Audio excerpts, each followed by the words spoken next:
Hey, this is Travis Gafford, the double lift expert, and you're watching Thorn's YouTube channel. Okay, I'm here for another episode of Reflections, and for this one, my guest is going to be Odoamne, Romanian top laner extraordinaire. I mean, basically the only one, to be fair, but still the best as a result.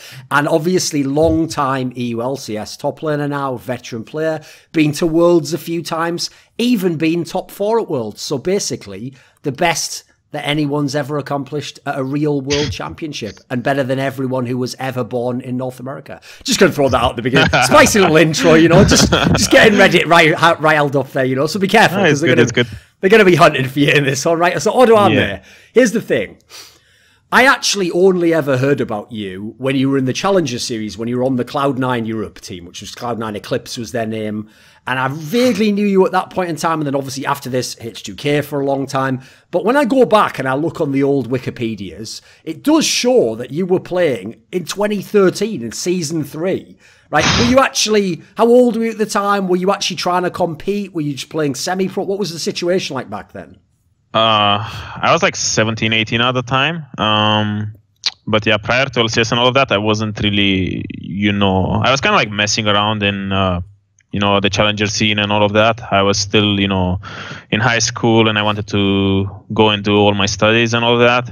And I was just kind of like playing for fun because back then I just stopped with like my swimming. So I kind of like, you know, had a shit ton of time on my hands to just dedicate it to like something else competitively.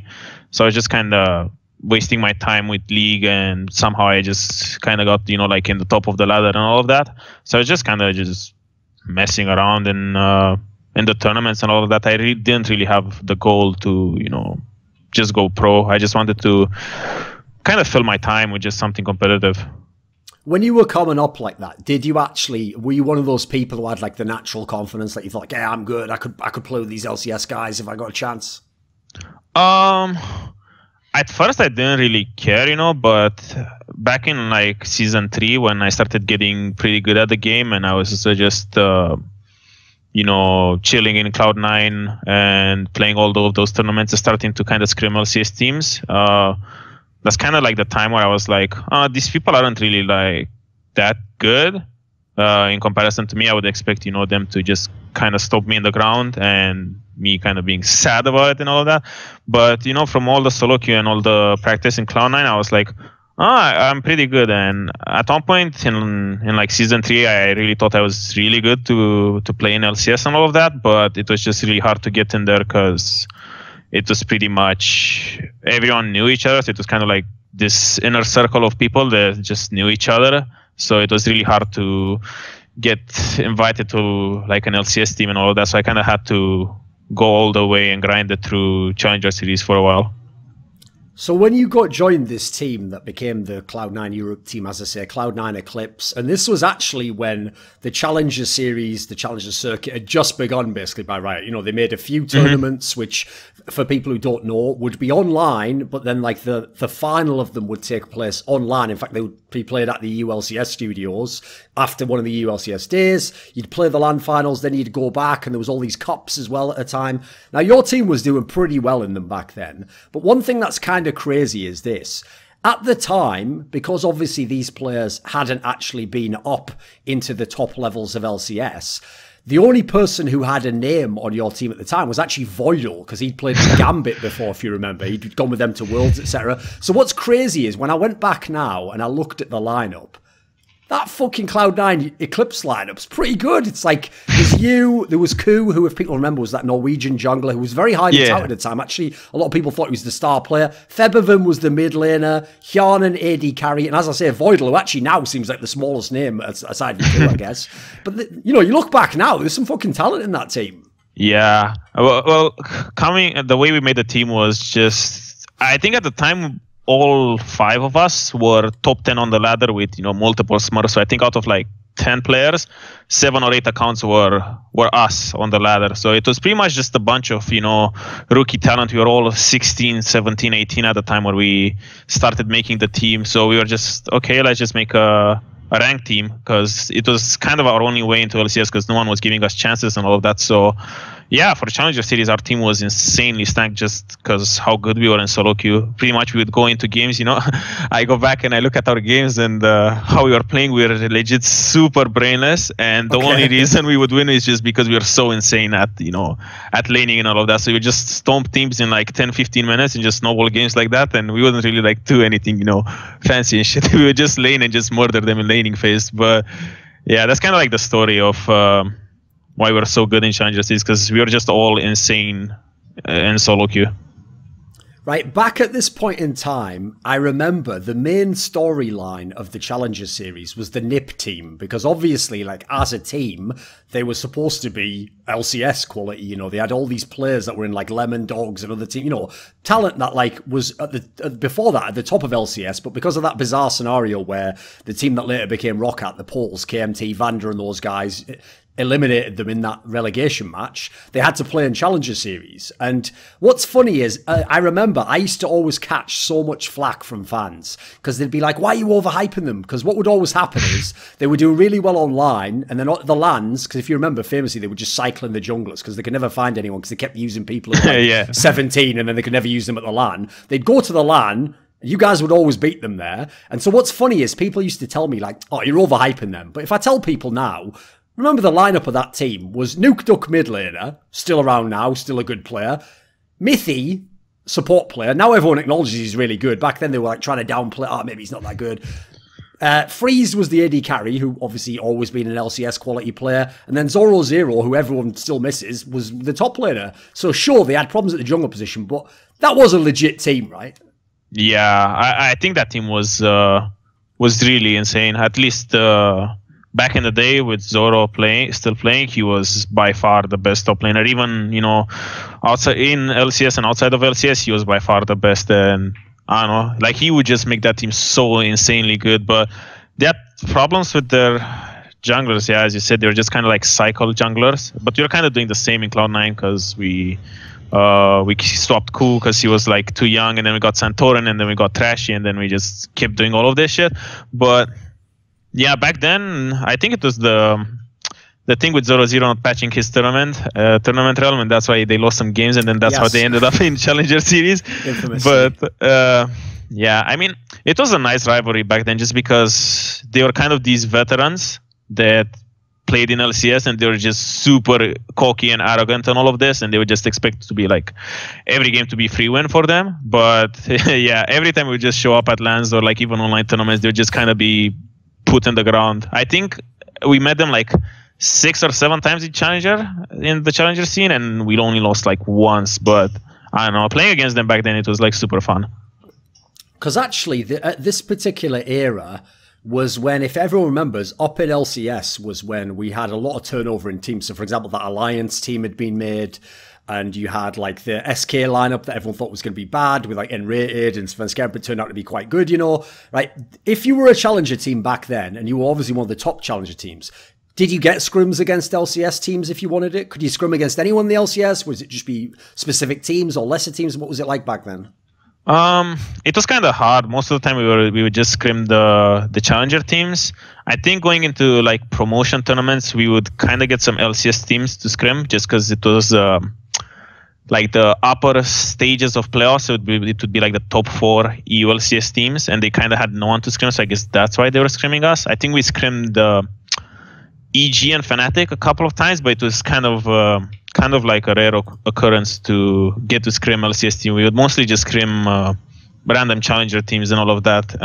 But yeah, we would just kind of get lucky and sometimes get LCS teams. But most of the time, people didn't really want to scrim us, at least at first. And when we kind of got some recognition that we are actually really good laners and all of that, some LCS teams wanted to scrim us, but still not as much. I think if you would have to proportionate it, it would be kind of like 80-20 for like Challenger to LCS scrim ratio. Okay. So I referenced him earlier. The jungler that you started out with when you were in the Cloud9 team was Ku, the Norwegian guy. And at the time, like, first of all, he eventually did go to the NIP squad, you know. They were always raving about him whenever I asked them, like, why did he lose to the Cloud9 team? They were like, oh, it's just that guy. He's just hard carrying, you know. Like, he's such a sick player. He obviously had a lot of hype around him. But sadly, if everyone remembers, he was in the NIP team. Then he left the team and went and played in actually Gamers 2, if everyone remembers. And then that obviously was long before they were G2. So that was when they were failing in the online tournaments, and then basically his career kind of ended. So what was he actually like? Like, was he overhyped? Was he good? Why do you think he never kind of made it as a top player? I think he wasn't really that overhyped. I think the hype around him was pretty real because he was really, really good back then. He would kind of like carry us just by the fact that he was so aggressive. So, you know, he kind of had always a clear win condition that you could just play around him because of how aggressive and good he was. But I don't really know why he made it. I think he just made poor choices. The time he left Cloud9 to go to NIP was kind of wonky, if I remember correctly. He just... Because there wasn't really, like, contracts or, like... there were some contracts, but they weren't really, you know, kind of as professional or set in stone as they are nowadays. So he pretty much, I think, one day he just told us, okay, I'm gone. See ya, guys. I'm going somewhere else. And we were like... well, okay, I guess. And then we just see that he joined NIP, and I was like, okay. Then we kind of got trashy, I think. But I think he just made poor career choices, and he was really, really young when he was playing with us. Because I remember for like 2 years he couldn't play at promotion tournaments because he was too young. We were like all of us around 18-ish, 17, 18-ish. And he was still 16, I think. So that's why he never played promotion tournaments with us, because he just wasn't eligible to play in LCS and all of that. So I don't know, like we kind of had the patience with him, you know, because we failed some promotion tournaments and we still wanted to like play with him and all of that. But I think he just got super greedy to just go to kind of the more prestigious orgs out there, and just kind of screw the fact that our lineup was really talented. And on top of all of that, he had a ridiculously high ego, in the sense that, yeah, he was 16 at the time, and he was still kind of like a child, you know, so he kind of had this ego of like, you know, like a brat, you know. So, yeah, he was just kind of disrespectful in a sense towards us. He always thought it's like superior to us, so he didn't really, you know, care as much. He was just really careless and reckless with the way he was like, you know, acting towards us and in game and all of that. So yeah, I think he just kind of like juggled teams, and then he just didn't find, you know, someone that wanted to give him a chance anymore, I guess, because he kind of started getting this bad rep around his name that he's you know, not the most serious teammate and all of that. Since you played with a lot of these players who now everyone knows, but this is like really early in their careers. So as you mentioned, two of the other junglers at this point in time was you had Santorin briefly, and then you had Trashy, who now goes with the name Kold for Unicorns a lot, but probably better known when he was actually in the Good Splice. Just a bit of BM there. Right, so what about this? Fuck off. So these two players, Santorin and Trashy, people know them now. Who were they back then? Were they the same type of player? Oh man. We were all insane rookies back then. Even Santorin. Now, if I look at Santorin and I look at him back then, I couldn't really recognize them. We were all like, he was really good, Santorin. I can't even remember where we got him from. I think I can't even remember from what challenger team he came to us from. But he was pretty good. He was kind of like opposite of Ku. He was more a bit more passive and more like, you know, playing around vision and all of that shit that was back in the day. But he was still really talented and pretty good, and it's kind of like the same for Trashy. I think Trashy, or Kold as he's called now, he was, I think out of the three, I think he was the best jungler.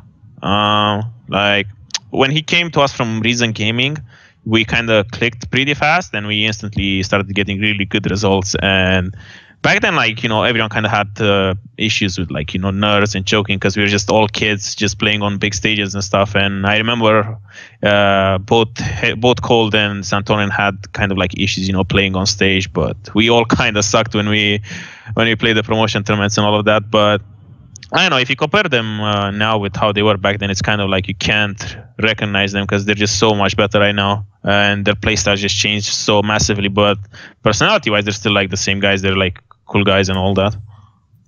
One of the things that was interesting back then when I looked it up is I was amazed by how many actual competitions there were. If you were in Challenger back then, there was quite a lot of cops, and you know, some of the prize money's legit. You could win like $15,000, or you know, like if you were doing well like you guys were, you're making decent money. So if you have that sort of a circuit you can play in, and you know, results are telling you you're doing well, how do you handle it when you fail the promotions and that's like back to the Challenger circuit? Because presumably you think you're going to make it each time before the promotion, right?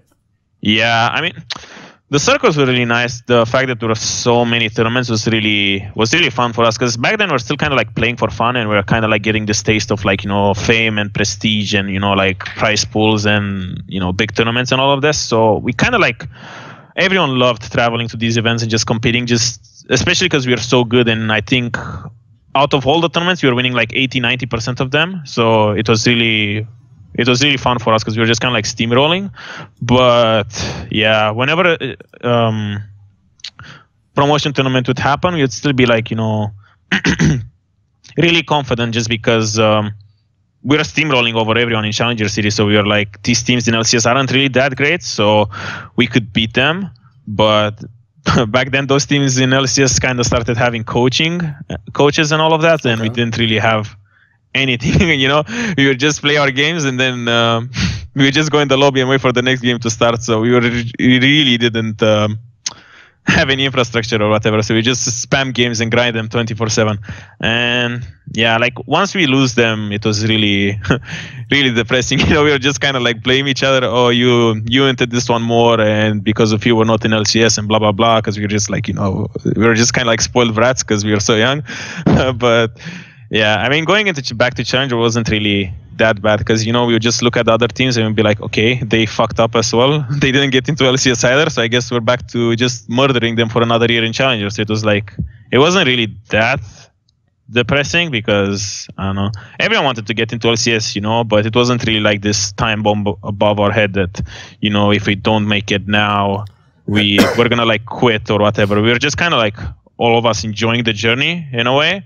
And we're just like competing because we just love to compete. And yeah, it was a big disappointment not making it into LCS, but Challenger Series was still kind of like fun because we just get to play, and everyone loved playing. So that was pretty much the main motivation behind all of that.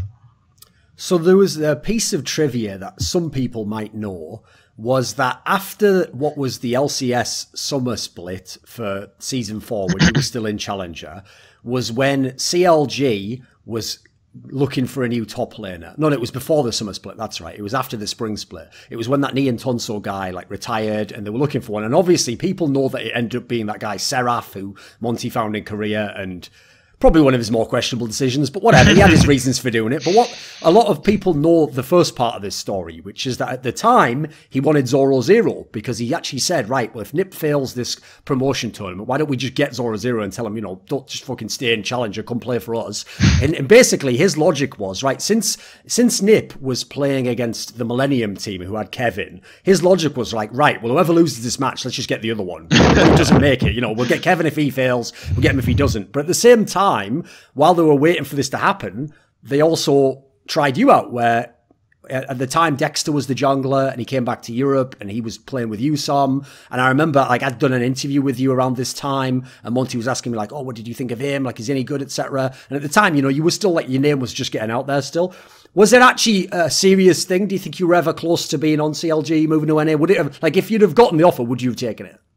Oh man, I mean, I'm not so sure if I was that close in the first place. I mean, I talked to, you know, Dexter, you know, like even last year or this year or something about that, and it was kind of like funny. From what I know is if Serap didn't want to come, I would have gotten picked up. Even though when I duoed with Dexter, I was kind of like choking my ass off because I was super panicked, man. I was just I was playing duos with Dexter, and I was legit inting every game because I was just like so stressed out, because, you know, there were like these Twitter and Reddit threads. Oh, they're duoing. This is the tryout happening right now, and I was like, what the fuck, man? Just leave me alone. Just let me play League. But yeah, like I was super nervous at the time, and I mean, I didn't really do that bad in like those duos that we played, but I mean, I don't know if if the offer would have came, I would have given it a lot of thought and all of that. But I was still kind of like in my, I think, second to last year of high school, or like last year of high school. And I think I probably would have ended up taking it and going to CLG, even though I really didn't want to, like, you know, drop out of school and not finish my studies, because that's going to like bite me in the ass at one point. And yeah, but I don't know. I think if they actually would have wanted me, I would have went there. So when you actually, obviously the team name had changed to H2k, but it was basically the same squad. When you actually qualified for the LCS, you went through, if people remember, they added that thing where it was the expansion thing, so you got like a second chance to qualify, and you made it through this time. Was it a big deal to qualify? Yeah, I mean, since I failed 2 times to get into LCS, that tournament, I told myself and, like, you know, my teammates and pretty much my parents and everyone that if we don't make it through that tournament, then I'm just gonna quit league and go back to studying, because I wasn't really sure if I wanted to take a gap year and quit studies and just try again to make it into LCS, because it would have been already like 3rd time I tried and failed. So I was like, okay, this isn't really going that great. And even though I said that, in the end, I still kind of skipped the first 2 months of uni just to prepare for expansion tournament, because I really wanted to make it. So it was kind of like my last chance to, you know, make it. And I thought to myself, you know, we've been murdering these people in the challenger circuit for 2 years now, and if we don't beat them in best of 5s against challenger teams, then we're really fucking bad, and we shouldn't be in LCS. But I don't know, we were really confident going into that one, but I don't know, it was super high pressure, because yeah, I mean, for me it would have been my last time with league, you know.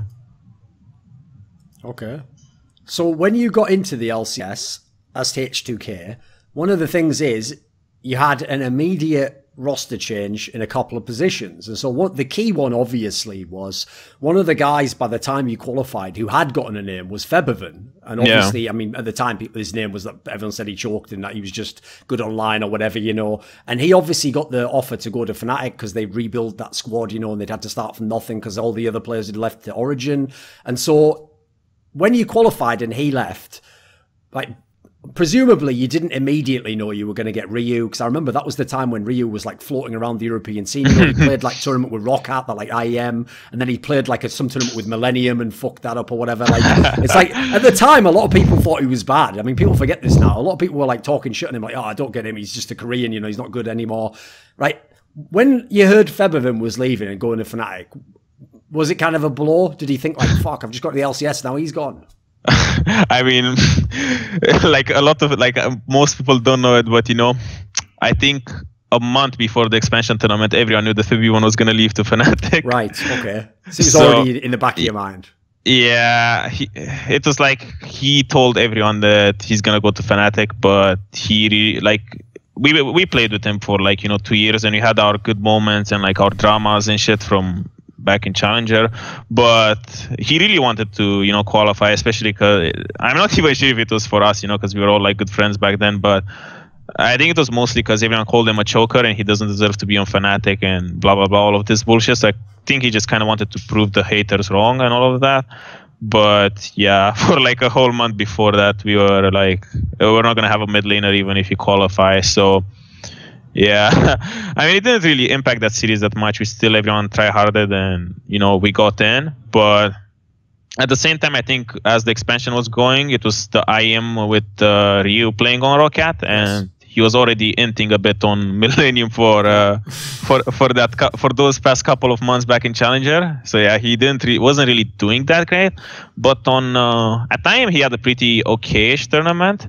And we really didn't have any options for, you know, for LCS. So he was kind of like our only option, like decent option, because back then the talent pool wasn't really, you know, that flourishing and all of that. So he legit had no one to choose from. So we had to kind of go with Ryu after we won, you know. And I remember we went to the expansion tournament and we were just chilling at the hotel, and then Ryu comes with our manager, and our manager's like, okay, look, this is our new mid laner Ryu, and he just looks at us and he doesn't say anything because he didn't understand shit. So he just sits there and he's like, he's just sitting there with like, the typical Ryu face where he's just super grumpy and doesn't say shit, like, the face after he got murdered by Ryu, by Faker. So he's just sitting there for like 2 minutes and he's just staring at us, and we're trying to like communicate with him, but nothing's happening, because he doesn't understand shit. So yeah, that whole year with Ryu was fucking funny. What was he actually like as a player then? Because obviously, like, when we set up the expectations there that everyone kind of thought like, he's washed up or whatever. The team obviously did well, and he was one of the bigger names. What was he actually like to play with? I mean, how do you play with someone where they don't really speak much English, but at the same time, in his career, he's been a shot caller. He's been someone who wants to make calls. So how do you manage that? Oh, man. I mean, it was fucking hard because for like the first 2 months, I think, into LCS until like week 7 or 8, he legit didn't say a single word of English. We would just legit do like feedback and all of that. And he would have to kind of Google translate what he was like hearing from us, in the background. So it was really, really chaotic for him and shit, because I think we started at one point having English lessons for him and all of that, but I don't know, the infrastructure wasn't like there yet for like any team, with especially like dealing with Koreans that had no clue how to speak English. So I mean, it was really hard because back then there weren't even like, the smart pings, the pings that you can like, ping that he's on his way here, or careful here, or do this, do that. So there was legit the basic ping, and that was his only way of communicating. At one point you just like start spam pinging, but you didn't understand what the fuck he wanted, He would just sit there in the middle of his lane, super tilted and grumpy as fuck with his face, and just spam ping. And we just legit sit there and we'll be like, what does he want? But he wouldn't like say anything, like he would sometimes try, but he knew it was like so doomed that he didn't know shit that sometimes he just wouldn't even try. But he would just spamping, and we would just sit there and be like, okay, what the fuck does he want? And we would just go to him sometimes, and nothing would happen. He would just sit there, and and that was like that was kind of like our experience with Ryu at first. But outside of like the communication issues, he was pretty good. We were surprised once he kind of like got comfortable with us after like a couple of weeks that he kind of, started picking up on how we're playing and all of that. So he kind of like started to fit in. And I mean, we kind of found success with him, even though he was legit not speaking and didn't have any clue, But after like week 6 or 7, that's when he kind of started picking up on like the basic shit. And like, in feedback and all of that, we had to do a lot of effort to just talk slower and use like the most broken English we can, so he kind of understands the main idea of what we wanted to do. But yeah, after week 7, that's when things kind of started clicking with him, and he started doing better because he could communicate from this point on, and he could kind of make plans and shit. Because even though he had broken English, he was still kind of like this leader figure, because he had so much experience and he was really, really fucking smart. So he could like, guide the game into what we wanted to do, even with his like broken English. Right. Just to dive ahead a second, to keep the topic on Ryu, when you had him the next year, when he played in H2k, and it was the very different lineup, obviously, of the other players, like, did he ever get like at all fluent in English? Did you just find some kind of like middle ground? Was he always the same player? The next year he got way better. He wasn't really like fluent in English, but we could have a normal conversation between the other players, and he would kind of like understand everything, and we wouldn't have to like speak slow anymore. We could have just normal fluent conversation, and he would pick up on that. I think the time he got fluent in English and he got like really comfortable and started trusting us like fully as teammates was when we went to Worlds. Like, I think when we went to Worlds, he started spamming English like in and out of the game. Like, he legit stopped caring that his English was like fucked up. Okay. And he just kind of like roll with it and have fun. Like, that's kind of like the time we clicked together as a team with Ryu. It was that Worlds when we went to like super far. So obviously, people know that despite the fact the guy was barely ever saying anything in English, and even, funnily enough, even his tweets would be like, a word and a fucking emoji or something, He wasn't like, but somehow he built a personality out of this. Because if you remember, one of the most popular bits I used to have on Summon and Insight was that like joke segment where I would read the Twitter and people like fucking Prolly and Odoamne, and Hyanen rather, were always posting like the stories of what fucking Ryu had been up to, where he just do. And the thing about them is, cause he doesn't speak speak English, they all sound more baller. Because since he doesn't just say a sentence, it would just be something like, like telling fucking Kasing to like go and get him some water or something, something weird like that, like some bizarre story. Were all the good stories? Did they all come out on Twitter? Was he just like this all the time? Have you got any that we've never heard, like a good Ryu story? Oh man, I mean there were so many. I'm not even sure if they all got out, but he was actually like a fucking gangster, pretty much. Like we would have like, if I would have like a water bottle, and he would just come to my desk and he would look me dead in the eye and say, "It's mine," and I would be like, okay, okay, bro, I guess it's yours now. And he would just take it and fuck off, and he wouldn't like look back. He would just take it, and he legit wouldn't give a shit. And he was like this daily. He would just kind of like mug you off and take everything you have, And I don't know, like there are a lot of stories, but I think most of them were out. I can't even like remember them because like all of them were just like so fucking funny and fucked up that it's just like nothing really like stands out, But I don't know, he was just like a baller with everything he was doing because he couldn't like have linking words and all of this shit in like that English grammar has. So he would legit throw all the words together and it would just make him sound like super gangster pretty much. One thing I want to ask about him before we move the topic on is, one of the things that I've actually noticed, which is why importing Koreans can be pretty dangerous. I mean, maybe later on the interview we will talk about this, is because when you import Korean players, first of all, they have like ridiculous expectations of themselves. I know fans think they're going to be good, but they have very high expectations of how good they should play. I mean, some of them aren't even joking when they do that stuff where they like apologize publicly when they lose a fucking game or something, which like seems weird to a Westerner. But they think that, I'm representing Korea, I'm representing myself, like I've got to do well. Like also they have that weird thing in their mind, which Westerners don't have, which is like they can't seem to understand the concept that you could play well in the game but lose the game. They think if you lost the game, you had to have, done it all wrong, and like that's why you have to kind of like practice more to get better. So one of the things that I often have noticed, which is a bit worrying about importing Koreans, is if it does go badly for them, if they start to like play badly or they lose a lot of games, they seem to get like, some of them just get like, lose all their confidence, get super depressed. That's why a lot of them want to go back to Korea. Like in your time playing with Ryu, like, yes, your team was never bad. You run some pretty good teams generally, but you didn't win. You had a lot of big losses, a lot of hard moments. As you're saying here, he couldn't really communicate with many players in the team. What was his actual attitude like? Like, was he ever someone who do you think went through like periods where he lost confidence? Yeah, I mean, I think for sure, especially because he didn't really have, like a close friend to talk to. I think at the time his kind of closest friend was the manager because he was his first contact ever since he came to Europe, and he was kind of the only one he was confident enough to speak his fucked up English to.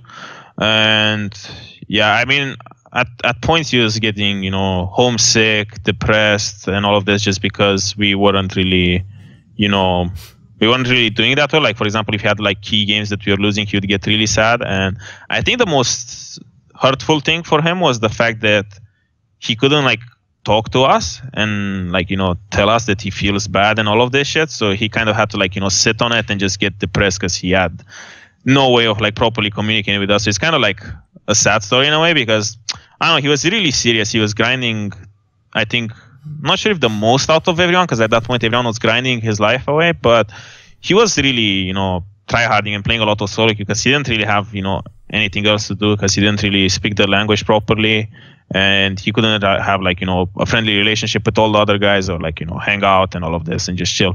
But you would just like, spam games. And yeah, I mean, from losses, you could see on him that he would get really affected. That, I mean, he just couldn't, he couldn't really lose together with us just because he couldn't like speak properly. But I don't think he had this mentality that, if he lost but he played well, then he could have done more. I don't think he was kind of like that. He was kind of like normal. He was just really, really serious. I mean, some of the other Koreans I had, they kind of had this mentality and stuff, but I think he was kind of like laid back on that aspect, but he was still pretty serious about it. Okay. So obviously this year, especially for your first year in LCS, it was a very good year because, I mean, basically your team finished third in everything. You were third in the regular splits, third in the playoffs, third in the regular split, third in the playoffs, went to Worlds. So, generally a successful year. But what people might forget about that lineup is obviously you had some players who didn't get much acclaim, and probably the most notorious one was the jungler, was loulex, the French jungler who, I mean, he became sort of a meme, you know, just in his own way. And since then, I mean, fair play to him, he embraced the meme. I mean, I've seen him do some tweets that were funny along those lines, you know. But later on, I mean, he became a coach, so he himself isn't playing as a jungler anymore. What was he actually like as a jungler? Like, what was it? What was kind of like? How did he work with you? What was he like with the team? Was he a bit of a meme as a player? Oh man, I mean, oh, this is when it gets spicy. I mean, I even remember back then. I think there was like a time of like 2 months. Legit, every week you had to flame the shit out of him. He legit wouldn't get a break. I would just sit next to him and I would just see him open his Twitter and read a mean tweet that he did about him, and he wouldn't even like get sad anymore. He was just like, "Fuck this guy. He has no idea what he's saying." You know? Okay. Like he was embracing the hate. He loved it. Like he loved you flaming him. That was the funny part. Like he legit didn't give a shit. Like that guy didn't give a shit about anything. But I mean, as a player, he was a fucking nightmare to work with. Oh my god. I mean, I remember it was like lane sub meta and all of that shit, and pretty much back then the first 10 or 15 minutes of every game were pretty much, you know, like the same. Like they were just like, you know, this flow chart that you would just like follow. If this happens, you do this, blah blah blah. And I think everyone in our team learned that flow chart in like a week, and I think it took him like 4 months. We would legit do all our analysis into teaching him that he needs to do this in this situation, and he still wouldn't really like do it. And at one point, like, you know, people were getting mad. I even like slammed my keyboard once because of him. I was so fucking triggered. But I don't know.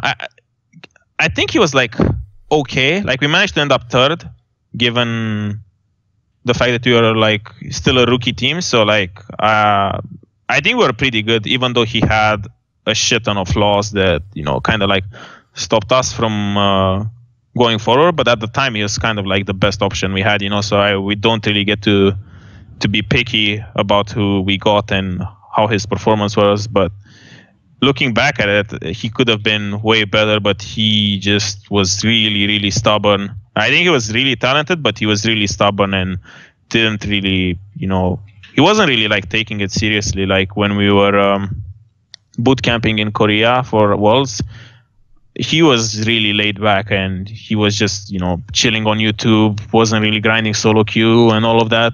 I think we were all chilling in like Masters back then, and he was chilling in Diamond too, and he just didn't really care. But I don't know, like we kind of like at one point we just got used to it and accepted it. But I don't know, there were like some games that he entered us super hard. Like I remember the one game that me and Kasing are still like the most butthurt about was we had like a super insane game against Fnatic, the Fnatic that went 18-0, and we were just like playing it and we were super ahead and we were like, don't do this. If you do this, you're gonna die and the game is lost. And like we called this 30 seconds before, you know, and he just went and did that and we lost the game. And everyone got super fucking mad at him for like the whole week, because that was kind of like, back then that was kind of like the game of our career, you know, because Fnatic was like shit stomping everyone, and it was kind of like our time, and we had the best chance to, you know, like kind of show everyone that we're like a good team and all of that. And he kind of like just fucking took that chance away and wiped his ass with it. And we were like, okay, I guess this fucking sucks. Like he legit shat on on all our dreams by doing that. But yeah, I mean, all in all, I think looking back at it, I'm like quite happy with his performance. I mean, I can't really ask for more, even though he was kind of like this laid back person and he didn't really care a lot about everything. He did his best, and that's kind of like all I wanted from him, even though, like, you know, if circumstances were different, he could have done a lot more. But I mean, yeah, all in all, he did his best, but he still kind of was like a shitty person, at least with his, like, you know, attitude towards scrims and all of that. So in that first playoffs you played, the spring playoffs, I feel like your semi-final is the one no one remembers, because everyone remembers, right, the final where it was the Unicorns of Love versus Fnatic and, like, you know, who was going to win. And everyone remembers Unicorns of Love beating SK because obviously that was a big upset. But I feel like no one remembers that your team went 5 games with the first Fnatic, the one that won the LCS. And in fact, this was the series, I think, if people forget, where, like, Huni tried playing, like, fucking Lee Sin twice or something. And I think one of them was, like, a complete meme game or something. So what was this series like? Like, could you have won this one? Could you have won LCS that split? Oh, man. I can't even remember. Actually, you know, now that you bring it up, it's one of those series I forgot also about it somewhat. But I don't know, I feel like we had a chance back then just because Fnatic kind of misread the meta and Huni was kind of like running around with this fucking Lee Sin that made no sense because it was like Smite top laners back then. But, I mean, if I think back about it, I don't remember it that much. But, I don't know, I think back then our attitude was mostly just getting better and we didn't really have any expectations, you know, because we were just rookies. But that series was pretty fucking close and I think we like kind of threw it a couple of times. But who was even on the final? It was you all. I think, yeah, maybe if we took down Fnatic, we could win the whole thing. But that never was kind of like, you know, our goal for that year because, I don't know, we were just kind of like with our feet on the ground and we weren't really like, you know, dreaming big in a way. We were just kind of like living the moment and trying to like make the best out of it because we were like underdogs in that whole fucking split. So that was kind of like the only attitude we could have about it. So when you said about how in Cloud9, like the team just played, people did what they wanted, there was no coaching, you know, there was no sort of like review the game and figure out as a team. Obviously in H2k, you got a coach because you got Prolly, a guy you played with for a number of years, was your head coach. Now, if you notice, this first team actually was one of the reasons why Prolly got some hype as a coach, because a lot of you weren't like established names, you know, and as I said, even Ryu, who's the big name, everyone thought he was washed up. So when they saw this team do pretty well, they were like, right, that's usually when a coach gets a lot of credit. And then obviously later, when the very good H2k, credit again for having a top team.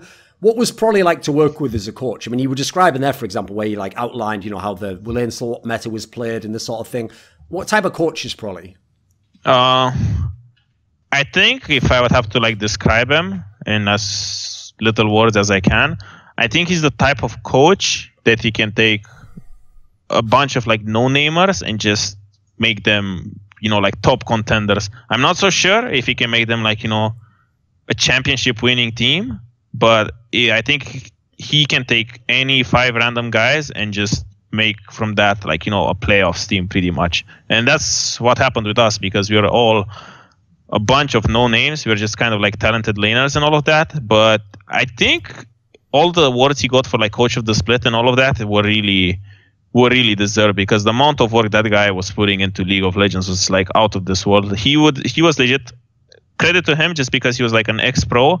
He had this kind of like talent or mind of seeing the game from a different perspective than like all the traditional coaches do nowadays, because most of the coaches nowadays, they're not even like ex-players or whatever, so they just think about it like, you know, systematically and stuff. But he kind of had this way of being unconventional in the sense that he would kind of like anticipate how the flow of the game would go, and he would just kind of coach you from like that perspective in a way. And that's kind of like why I think back then in like first H2k in like spring and summer split, in terms of lane swap, I think we were legit the best lane swapping team in Europe because he would put so much work and he would teach us so much about like the lane swap and all the flowcharts and all of that no one could like kind of match us. And yeah, that's pretty much it, I guess, for at least for the first year of H2k. So since the Fnatic team, I mean, as we said, in the first split, it was fairly close that they won, you know. The second split obviously was the one where they went undefeated and then they won, and everyone remembers that was obviously a very, very strong team, right? Since this was the team where Huni broke out and he really like looked like a star player, you know, he was like, people were saying he was the best player in the LCS, he was having all these great performances. You played against him, you played in the era he played in. Now, in this era, in theory, everyone was playing tanks like you were. That was the typical style, you know. But obviously he was playing all these carry champions. His team played around him. What was it actually like to play against Huni? Was he actually the best top laner, do you think? Well, yeah, I think in that year he was the best just because he there wasn't like any scouting on him, you know, because he was just this random first time ever pro player, like Korean guy. So he was really good just because like no one knew what to expect from him. And his lane philosophy was like kind of really, really good. When I first played against him, I kind of got overwhelmed by it just because I was still kind of like, we were both rookies, but he was just way better, at least in like the first time I met him. But as I got to like play against him, I kind of like figured him out and how he wants to play. But I think he was really good, but I think his biggest contributor to his skill level was the fact that he had rain over. And I think legit when I was playing against him, every single time I would want to trade with him or I would take a good trade, the jungler would be behind him and they would legit lane 24/7 together. It was kind of like, you know, the Cabochard Diamond Procs thing that happened at one point, but these guys were taking it to the fucking extreme. Like legit, you would win trade and it wouldn't matter, you know, because the jungler was just there. But even when jungler wasn't there, I think the way he was playing lane was really good, at least in summer split. I think that's kind of like his better split. Because all the champions that he was playing or like he was good at were kind of like meta. And I think, yeah, for that year, it was kind of like just me and him being the top dogs. But I think his team was just far more successful and he was just getting a lot of pressure with his jungler. So I guess that's kind of why he got it. Give us some insight. Like, I know now, obviously, he's had a lot of, like, unfortunately embarrassing playoff series in NA, so actually some of the hype's died down on him a bit. But what do you think was the secret, or what's the style you have to play if you want to have success against Huni? I mean, I just think that if you don't make mistakes, he's gonna, like, make them. Because he's kind of like the sort of guy that he like punishes every mistake you make. And if he just doesn't have like any mistake to punish, you know, like if you play lane slow and all of that and he has nothing to punish, then he's just gonna like kind of be out of comfort zone because he's just used to like people making mistakes. So that's kind of how he gets like most of his like, you know, pressure and priority in lane. But I think that kind of like died down because even when we played him at Rift Rivals this year, I think this guy was like way different than back what he was in Fnatic. Like right now, this guy was like a little puppy compared to what he was in Fnatic. Like he was insane in Fnatic, but I feel like his talent kind of like died. That's maybe just because how different teams and coaching environments kind of like mold you into being different. So like his aggression kind of got tuned down a lot. And I don't know, like when I played him at Rift Rivals, I thought he was like average at least compared to what he was back in his first year in Fnatic. Like in his first year in Fnatic, he was just kind of like insane laner and he would play super aggro. And yeah, he would just like kind of force you to make mistakes or like wait for your mistakes. And a lot of people back then were kind of like still bad at top lane and all of this shit. So they wouldn't really like, you know, how to control waves, control lane, take good trades or when to trade. So people would just like do random shit, you know, and he would just be so much more better that he would just like punish the random shit you're doing. But nowadays that people kind of like are more smart and they don't do random mistakes like that, he just doesn't really know what to do. So at the time when Huni and obviously Fnatic were the top team was having all his success and was like the star player and people wanted to give him all the MVP awards, etc., was the year when you, as you say, you came up and you were one of the other top laners. And I remember at the time, I've referenced this on Narrative Wake a few times just to try and like embarrass Kelsey, but she actually did write an article where she tried to argue that you were better than Huni. And I remember when the problem with that article is it's one of those ones where if people just hear the concept, they're going to immediately dismiss it and be like, well, that's not possible. Come on, like Huni's the star player, he's just popping off, you know. But her actual points were quite interesting. Like whether you agree with them or not, it was basically her logic was like, okay, like Huni's a good carry player, but Odoamne's playing like with no resources basically. Like the jungler isn't even going to be in his lane very often. He's playing all the tank champions. He's still managing to survive all the lanes. Then he comes and does his job in the team fights, etc. And so basically you were kind of like the opposite style of Huni, you know, in every sense, like team priority, everything, etc. Was this something that you were doing out of choice? Is that actually how you wanted to play League of Legends? Was it what was Prolly's role in this? I don't think there was. That wasn't really like my choice, but given the roster that we had and how the meta was in that, it was kind of like adapt or die in a way. Because if you look at my play in Challenger Series, I was like super aggressive and I was just kind of like playing how Huni was, I guess. Like I was playing like an animal every game and I would just like fight people to the death and all of this shit. But coming into LCS, that was kind of like the only thing that kind of like worked for us, because we weren't really like, you know, coordinated enough or had good enough synergy between me and my jungler, or good enough players overall to just kind of play around top side so much. And I don't know, like my laning phase was just so good back then that I could just play 1v2 or just 1v1, and I would just kind of like play not to lose. I would just kind of like play lane super slow and just kind of look to scale, and people would just like make mistakes. So I just like use that to get like, you know, farm lead and all of that. But yeah, like if I had the choice to like, you know, play more aggressive, for sure I would. But that was just kind of like the circumstances that I was like put in, and, you know, probably tried to change it at times, but we were just kind of like limited to what we had and what worked for us. We couldn't really like change our whole philosophy about playing the game just because I wanted to play more aggressive. We didn't really have the time or like, you know, the resources and like coaching staff or like the talent necessary to flip it and just go full aggressive on top side. I mean, this was the era when you were basically playing like Maokai. Maybe you could get some Rumble games. That's about as close to fun as you get. I know a lot of top laners, especially top laners that came from the era when you could just play carries, and you know, you could be like just a standard laner. You could just be like, right, if I'm going off, then everyone help me. If you have to play these champions, these are exactly the sort of champions that made people like Soaz just whine all the time and get depressed, you know, and be like, well, top lane's a waste of time, like Emma's will retire or whatever, you know, which to be fair, they never did. They just said that. But okay, they did all complain like that. Could you actually enjoy playing these champions? Could you enjoy knowing like, right, I'm not going to get much jungle attention. I'm maybe not even supposed to like win this lane. I just sort of do the best I can. Could you actually embrace the mindset? Yeah, I mean, I kind of had to play with it for like a year, and I didn't really have like this ego that I wanted to like be the star player or all of that bullshit. You know, I was just kind of like doing my job, and what made it fun back then, it wasn't really like, it was just a lot of meta diversity, so I could even play like, you know, the boring tanks into carry matchups, and that would kind of like make it fun because it's kind of like a clash of styles, and you kind of get more action than like the generic tank on tank matchups on nowadays is like predominant. That's kind of like the boring part about like the tank stop. It's not like, if you play tanking into the carry, it's like fun because there's a lot of action because the carry wants to trade and all of that shit.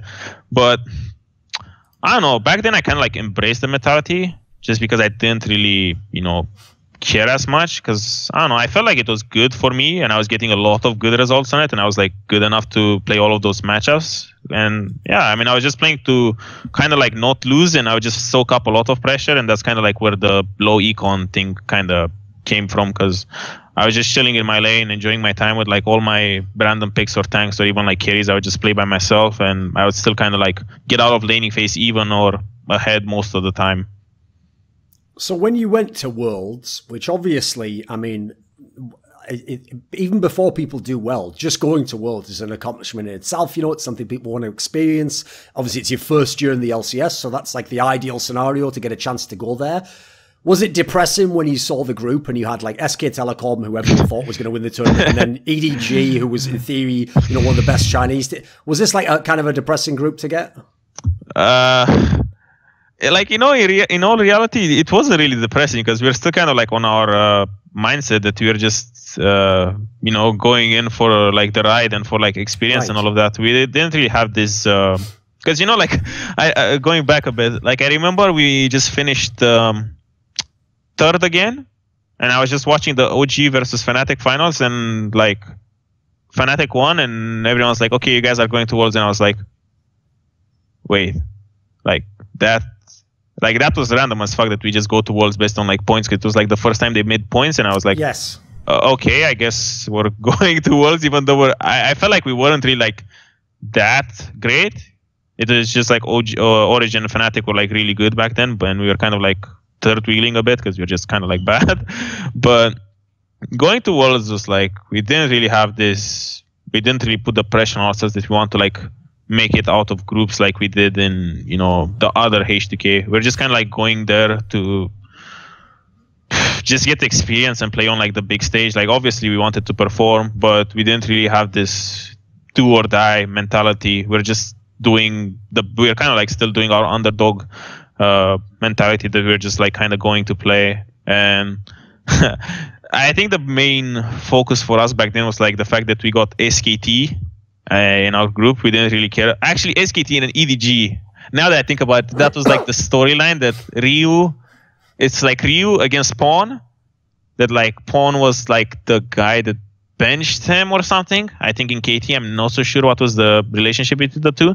But then you had Ryu against Faker again after Ryu went away from Korea. So was that real, by the way? Was Ryu legit like secretly like always wanting to get that matchup? Because I remember, by the way, just before this it was the same year when SK Telecom had won the finals that summer, and I was actually at that finals with like Monty and the rest of them. And I remember, I think this is the one, if I'm correct, where Ryu actually went and they did an interview with him, and then they even played on the big screen behind him at like fucking 1v1, just because everyone wanted to see his face like, you know, get wrecked again. And it's I just thought like, fucking hell, this is so harsh for like torturing the guy like in front of everyone. Did he actually have like a burning drive to face him again? Yeah, I mean, oh yeah. Like I remember that guy, I think whenever we would play SKT, that guy was legit like fucking, he was playing the most different I ever seen him play. Like that guy was legit fucking playing with anger in him. Like it was unreal because that guy was legit. I've never heard him like, it was still back in the time when he had like brain dead English, but you know, sure.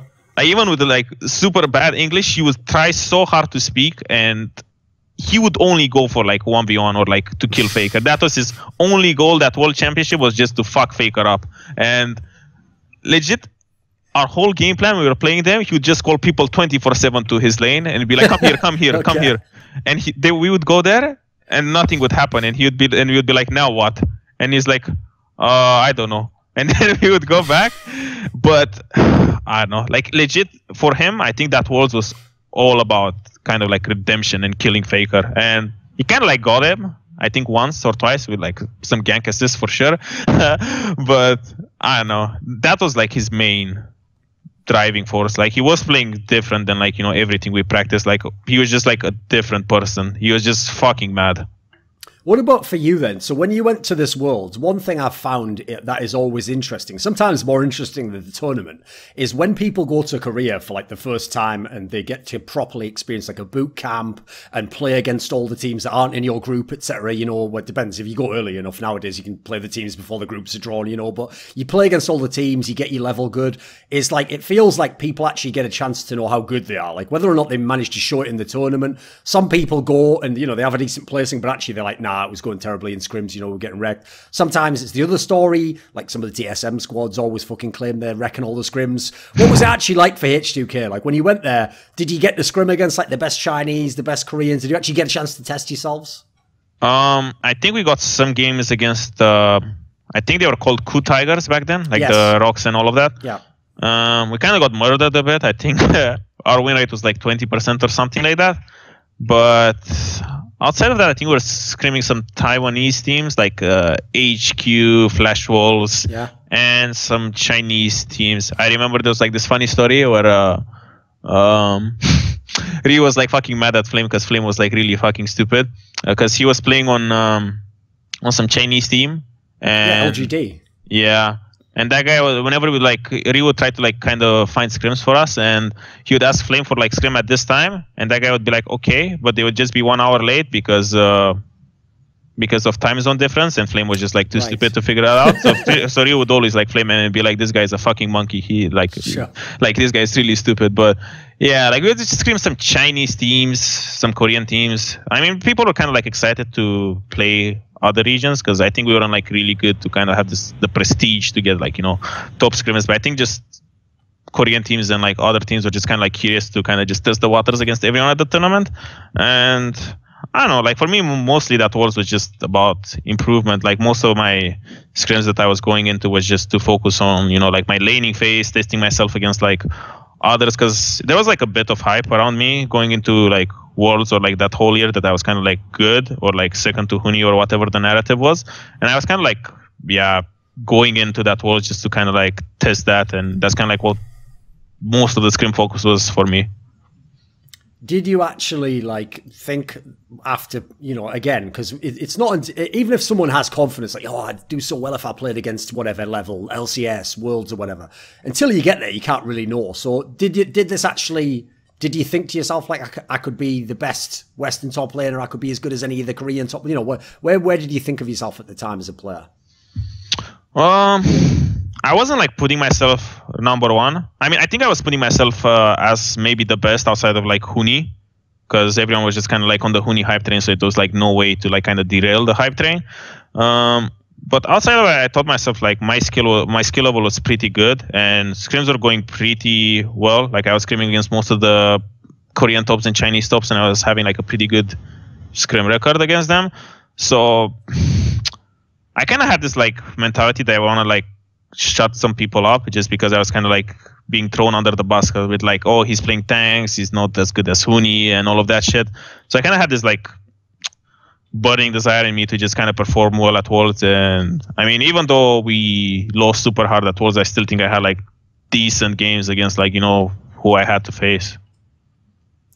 So after this year in the off season was where we had this big shake up where, I mean, the part people always forget is that this was connected to that whole thing where Svenskeren was supposed to come to H2k and like the deal was done, and then, you know, he went to TSM instead, and the 5.5k meme, etc. Oh yeah. So as a result, part of what people don't know is that there were a lot of options. You know, there was a lot of names flying around, and some of the names that could have gone here, could have gone there, and obviously all the different top teams were like reforming, etc.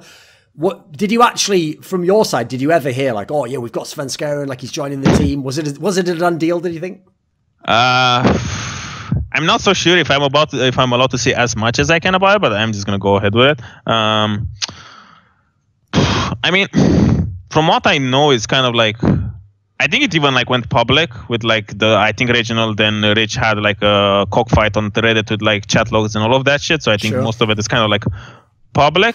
But from what I've known was like he agreed to sign or something like that. Yes. And then Reginald came in and he was like, okay, never mind. Like the thing is, that off season, since Svenskeren got like out of like SK because they like lost in playoffs and stuff, he was kind of like sad, and we were like playing a lot, and he even said that he really wanted to like play with me and all of this because he really liked our team, and he really wanted to like play with us because he thought the team was really good. Because yeah, like our main idea after that was to kind of get the jungler upgrade, and Svenskeren I think at the time was the best jungler, because I think our core of 4 was pretty good, but all we needed was like kind of an upgrade in the jungle, and we were kind of like set in stone to like get Svenskeren. But then that whole fiasco with Reginald and TSM happened, and then yeah, that didn't work anymore, and then we just I think we got into talks with like Rocket and stuff to get Jankos and all of that. So obviously the big moves were you got Jankos and Vander, who'd both been in Rocket for a while. They were like a kind of a duo, and then infamously, obviously, Febiven joined the team. Right, what were the circumstances of like Febiven joining the team? Like, what did you think of him before he joined? Obviously, you'd beaten his SK team previously, which is one of the reasons why that whole team just like tilted off the face of the earth and had to break up basically immediately.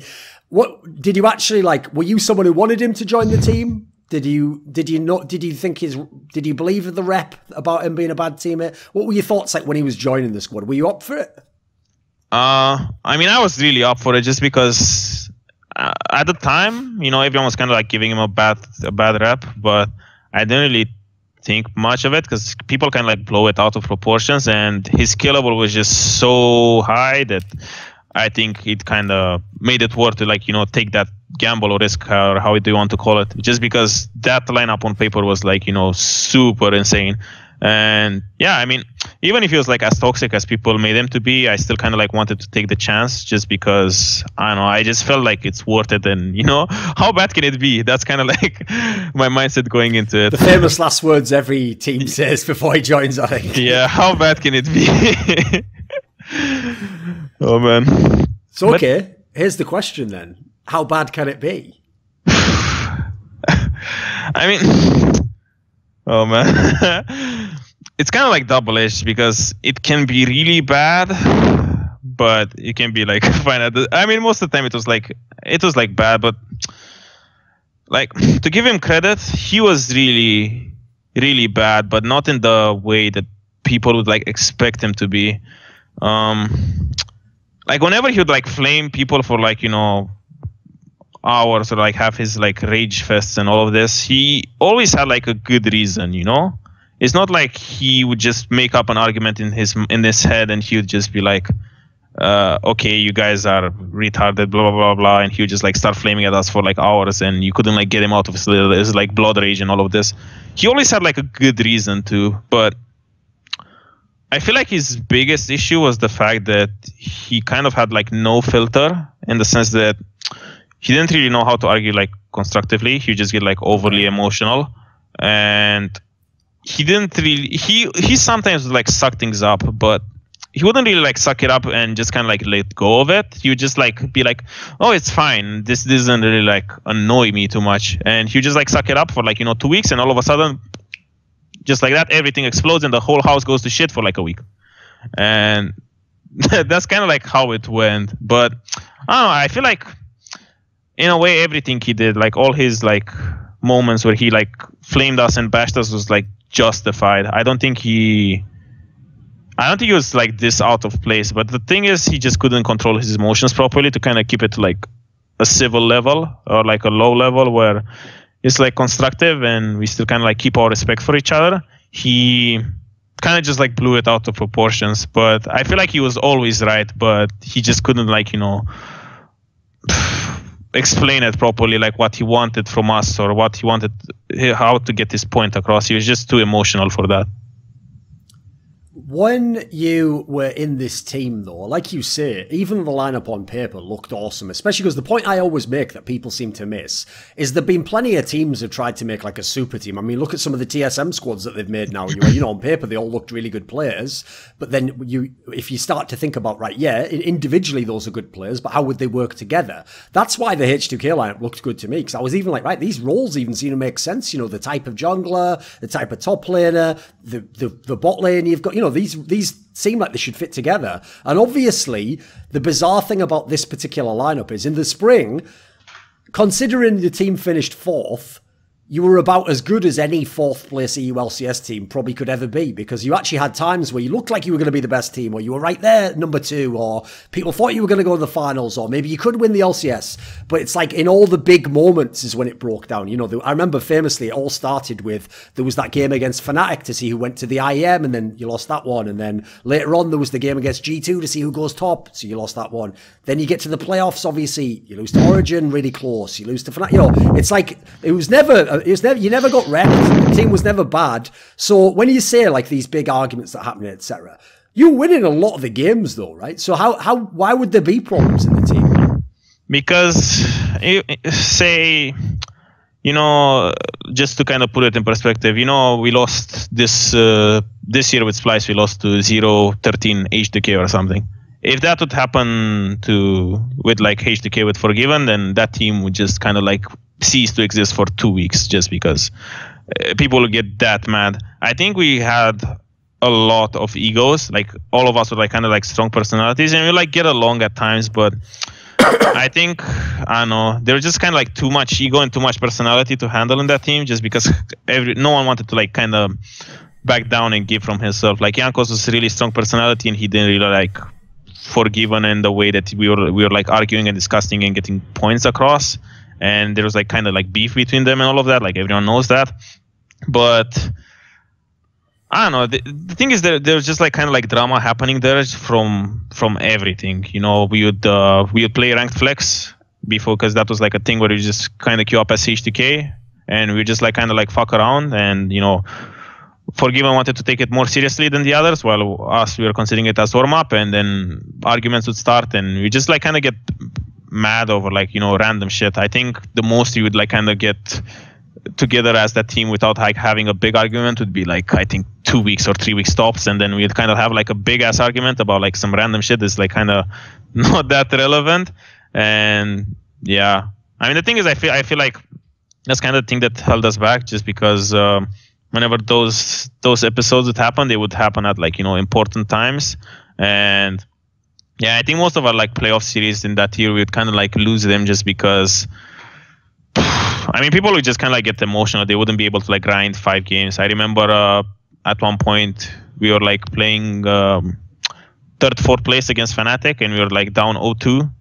And people were like starting to freak the fuck out. Like Forgiven was like mad at Broly for like fucking up the draft or whatever, and all of this shit. And even though we like kind of brought back the series to like 2-2, and we almost won the last game, we lost. And I mean, I don't know. There was just like, there was kind of like no middle ground between all of us in terms of like where our egos were and all of this. I think that was kind of like the main thing that held us back. And I think at one point Vander even had like, you know, kind of confidence issues, just because from how it wasn't really like a super toxic environment. It's not like, you know, don't get me wrong, we wouldn't like flame each other to the death. We wouldn't even like flame each other and like call each other like names like you're a retard or you're like you don't deserve to do this and blah blah blah.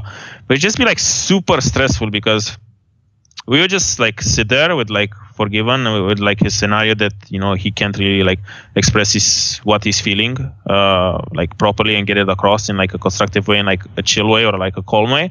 So it's just kind of like be in the back of your head that you're just chilling there, and if you have one fuck up, like one innocent fuck up or something, at one point it's gonna come and bite you in the ass. And I think like all of us, we kind of like played in that environment for like a whole year, and it just kind of like strained us so much. And I mean, you could argue that we should do good under pressure in this because we're like competitors and stuff, but I feel like it wasn't really like a natural way of like being stressed. It was just like, I don't know, in a sense destructive.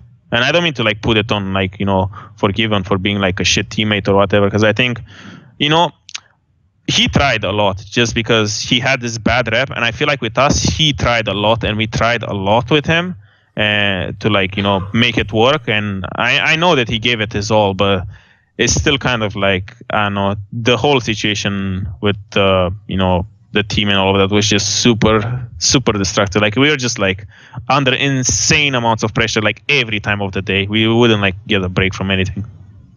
Since, as I said, like aside from these particular key games, which are ones that were kind of like you needed to win this for something to happen, the team was winning most of its games. And so it did look like one of the better teams in the LCS. So coming into the playoffs, you know, playoffs can be different. It can reset things, you know, you have a great game, maybe everything changes. People, it's like that old saying, you know, like winning cures everything. Did you actually think like, hey, we win LCS? I think that was kind of like the goal for that team. Like we all thought that we can win LCS, even though with like our fuck ups and stuff, because it was kind of, I feel like with that roster, it was kind of in our hands, but yeah, I mean, I think we didn't like overcome our issues because we had like, you know, champion pool issues with the champions we wanted to play with Forgiven. Like at one point, we started picking up more champions and stuff like Alistaj and on all of that. But it didn't really have this like, you know, natural flow that he was like excelling at those things like he was with Caitlyn. Like if you had Caitlyn with Forgiven, it was free win every game just because it was so straightforward for us to play like that. But I don't know. Yeah, I mean, we always had the chance to be first, and I think, I don't know, we kind of let it slip most of the times because I feel like on paper that team was by far the best we could do. But I don't know, we just had like mentality issues, I guess, going into most of the series. When you were saying about all those problems with Forgiven, and then in some of these series, like some of the problems that happened, where was Prolly in all of this? Because I noticed like no one's ever mentioned that part. Like was he like ever, was he not a hands-on coach? Was he not there when there were a lot of the arguments? Could he not deal with people in this sense? What was stopping him from being able to fix the problems, do you think? No, I mean, he was like, just because I didn't bring it up, it doesn't mean he wasn't doing it. I think Prolly is by far the most fitted person that could have been there to kind of deal with the whole, like, you know, Forgiven situations and like, you know, his anger attacks. Well, I don't want to name him anger attacks because he's not like an animal or whatever, but you kind of like get the episodes where we would like kind of things would just escalate a bit. But I don't know, like I think he was just that whole year he was really overwhelmed because he was like strategic coach and he was kind of like life coach and psychological coach and all of that. Like whenever we had like an argument between the guys in the house with like Forgiven and all of this, he would legit have to do so much. And I think he was just kind of like overwhelmed with the amount of responsibility he had to do for like that team, because he had to manage like the egos of like everyone, because all of us were like egotistical fucks and we all wanted to win and we had strong personalities. So he had to manage all of us. He had to manage Forgiven when he would get like mad. and he would have to do his job as a coach as well. So I think he was just kind of like super fucking overwhelmed with what he had to do. And I think I don't think anyone could have done like any better in those situations than probably did. So I don't know. I can't blame him for anything in that year. Okay, right. Obviously, I mean, basically everyone in the team got this like reputation around them of like, oh, they're always choking in the playoffs because you guys just had so many times in like a game 5 or something. You know, it wasn't like you just got 3-0'd in these series. Right, here's the problem with those scenarios is usually if it's happening to a whole bunch of people, it can't just be one person's fault. But at the same time, if it does happen to you a lot in your career, it's something you at least think about, right? Like, why does this keep happening to me? Like, what have you thought yourself in your career when you've had so many game 5 losses or so many times where you felt like it was going to happen and it didn't? How do you handle that? What do you mentally do when that happens? I mean, I wouldn't say that I was like choking or whatever, because I feel like you get that. I feel like people are looking at it so black and white that they're like, okay, you went to game 5, did you lose? Yes, you choked. Did you win? Oh, you're fine. And they just look it back and they're like, okay, you had 2 or 3 game 5 losses. Oh, you choked in all of them. They don't really look to break it down in like a strategic way or anything. Like, yeah, maybe I choked, you know, like, you know, out of like 5 series or however many I played, maybe I choked like, you know, once or twice, but I've already been playing like League for like 4 years as a pro. Like, we're past choking and all of this shit. I mean, maybe like, you know, you underperform a bit, which is because of like the pressure, but like everyone kind of does. I mean, there's games where like I step up to occasion and I just like carry and shit, but I think it's like way more complex than just choking. But if I think back, I don't really like, it's not something that's like creeping at the back of my head that, you know, I lost so many game 5 series and like I need to do something about it. Like outside of like that, I'm just like, you know, working on you know, my mental fortitude and stuff outside of like, you know, just game 5 series and stuff, like, you know, with like meditation and blah blah blah, all of that shit. Like everyone's like trying to like nowadays to fix their issues, but I feel like choking is not really, you know, a valid excuse that's like still that relevant. I mean, it might happen to like some people, but it's kind of like stupid to just blame it on choking every time you lose a game 5. Right. Since obviously, like the way we've set it up, right, you have to imagine when someone's watching an interview, you know, that they actually don't know what happens. Like they don't know even the basic details. So if people had only heard this interview and they're like, all right, what happens to H2k next split though? It's like, well, basically there isn't this H2k because obviously there was the whole blow up where Febiven leaves the team and then initially got in freeze. And even though this had been a great lineup and everyone thought it had all its potential, it didn't even last to 2 splits, even though obviously later in the story, there is kind of like a plot twist. So this is the question. You've basically already said earlier on by your answers, like I was going to make it like subtle and be like, well, I heard, you know, like 2 people who we won't name in the team didn't want to play with Febiven. But the problem is like you've already said you were fine with it and he had his issues and Ryu doesn't talk. So I think people can guess who the 2 remaining players are. They both happen to be Polish. Now I heard one of them even said like, I'll literally leave the team if he's still here. Like I will never play with this person again. Was it really that bad? I mean, you know, like after living with them for like a whole year, I didn't think their interactions were like that bad to kind of go that far. But I think everything went to shit when Febiven just randomly started calling Jankos like a drunk Polish on Twitter and shit, and I was like.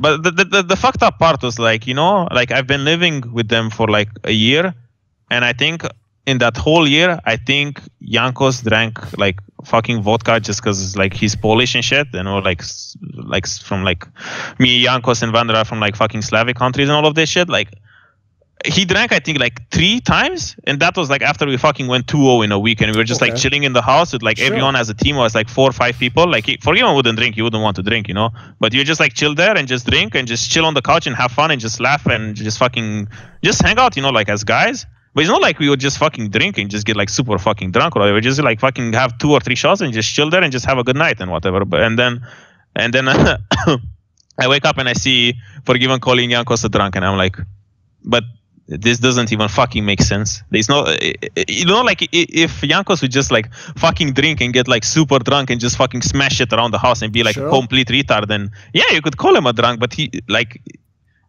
we just had the fucking 2 drinks and we were just like hanging out and we are just like chilling and whatever. And I was like, just because he fucking drinks alcohol doesn't make him a fucking drunk. And I was like, well, whatever. That's kind of like my whole take on the situation. That's why I thought it's like kind of like fucked up, because it made Jankos seem like this fucking guy that drinks vodka every day and all of this shit, when we were legit. Every time he never drank by himself, you know. Every time he drank, we were just all drinking as like a team, you know. Okay. So that's why I was like, okay, this is like really fucked up. And I guess that's why Jankos got so offended by it, just because it was like untrue. And it just kind of put him in this worst, super bad image of like being a fucking drunk or whatever.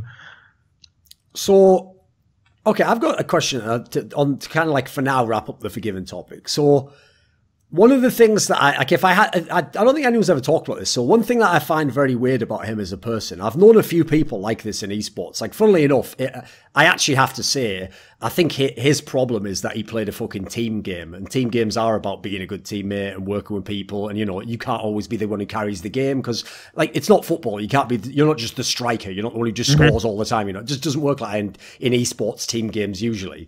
And so I always felt like he should have just played a 1v1 game, because all the people I know who were like him were actually all 1v1 players, which is why they were able to be successful, because, you know, they could just put it all on themselves. And the problem is, in a way, if you play like a 1v1 game, his attitude can actually make you a brilliant player, because part of it is normal players. Like, I'll give you a good example, okay? Sure, someone like Reckless has a really famous work ethic. Like, people say he grinds a lot, you know, and he wants to be a champion. But if you see his personality, I could believe that outside of the practice and outside of the tournament matches, he can let his hair down, you know, he can go out and party, he can chill out, he can see girls, have a drink, whatever. You know, he can be a normal person as well. But the thing about people like Febiven is, they have like this drive that could be, in one sense, it can be so positive. Like, they are so driven to want to beat this person and to go to this point in a tournament and to win this, and to even beyond all that, just to like think that they themselves were the best and that they did everything they could. That's really great. But the problem is, like, the negative aspect is, they also can't like have fun in a weird way. Like, their idea of fun really is to sit around thinking about like, oh fuck, why do people think Reckless is better than me? And oh, how did we lose that game? Or which teammate made the mistake? You know, like, it's like the drive that can make you really good can also be so destructive.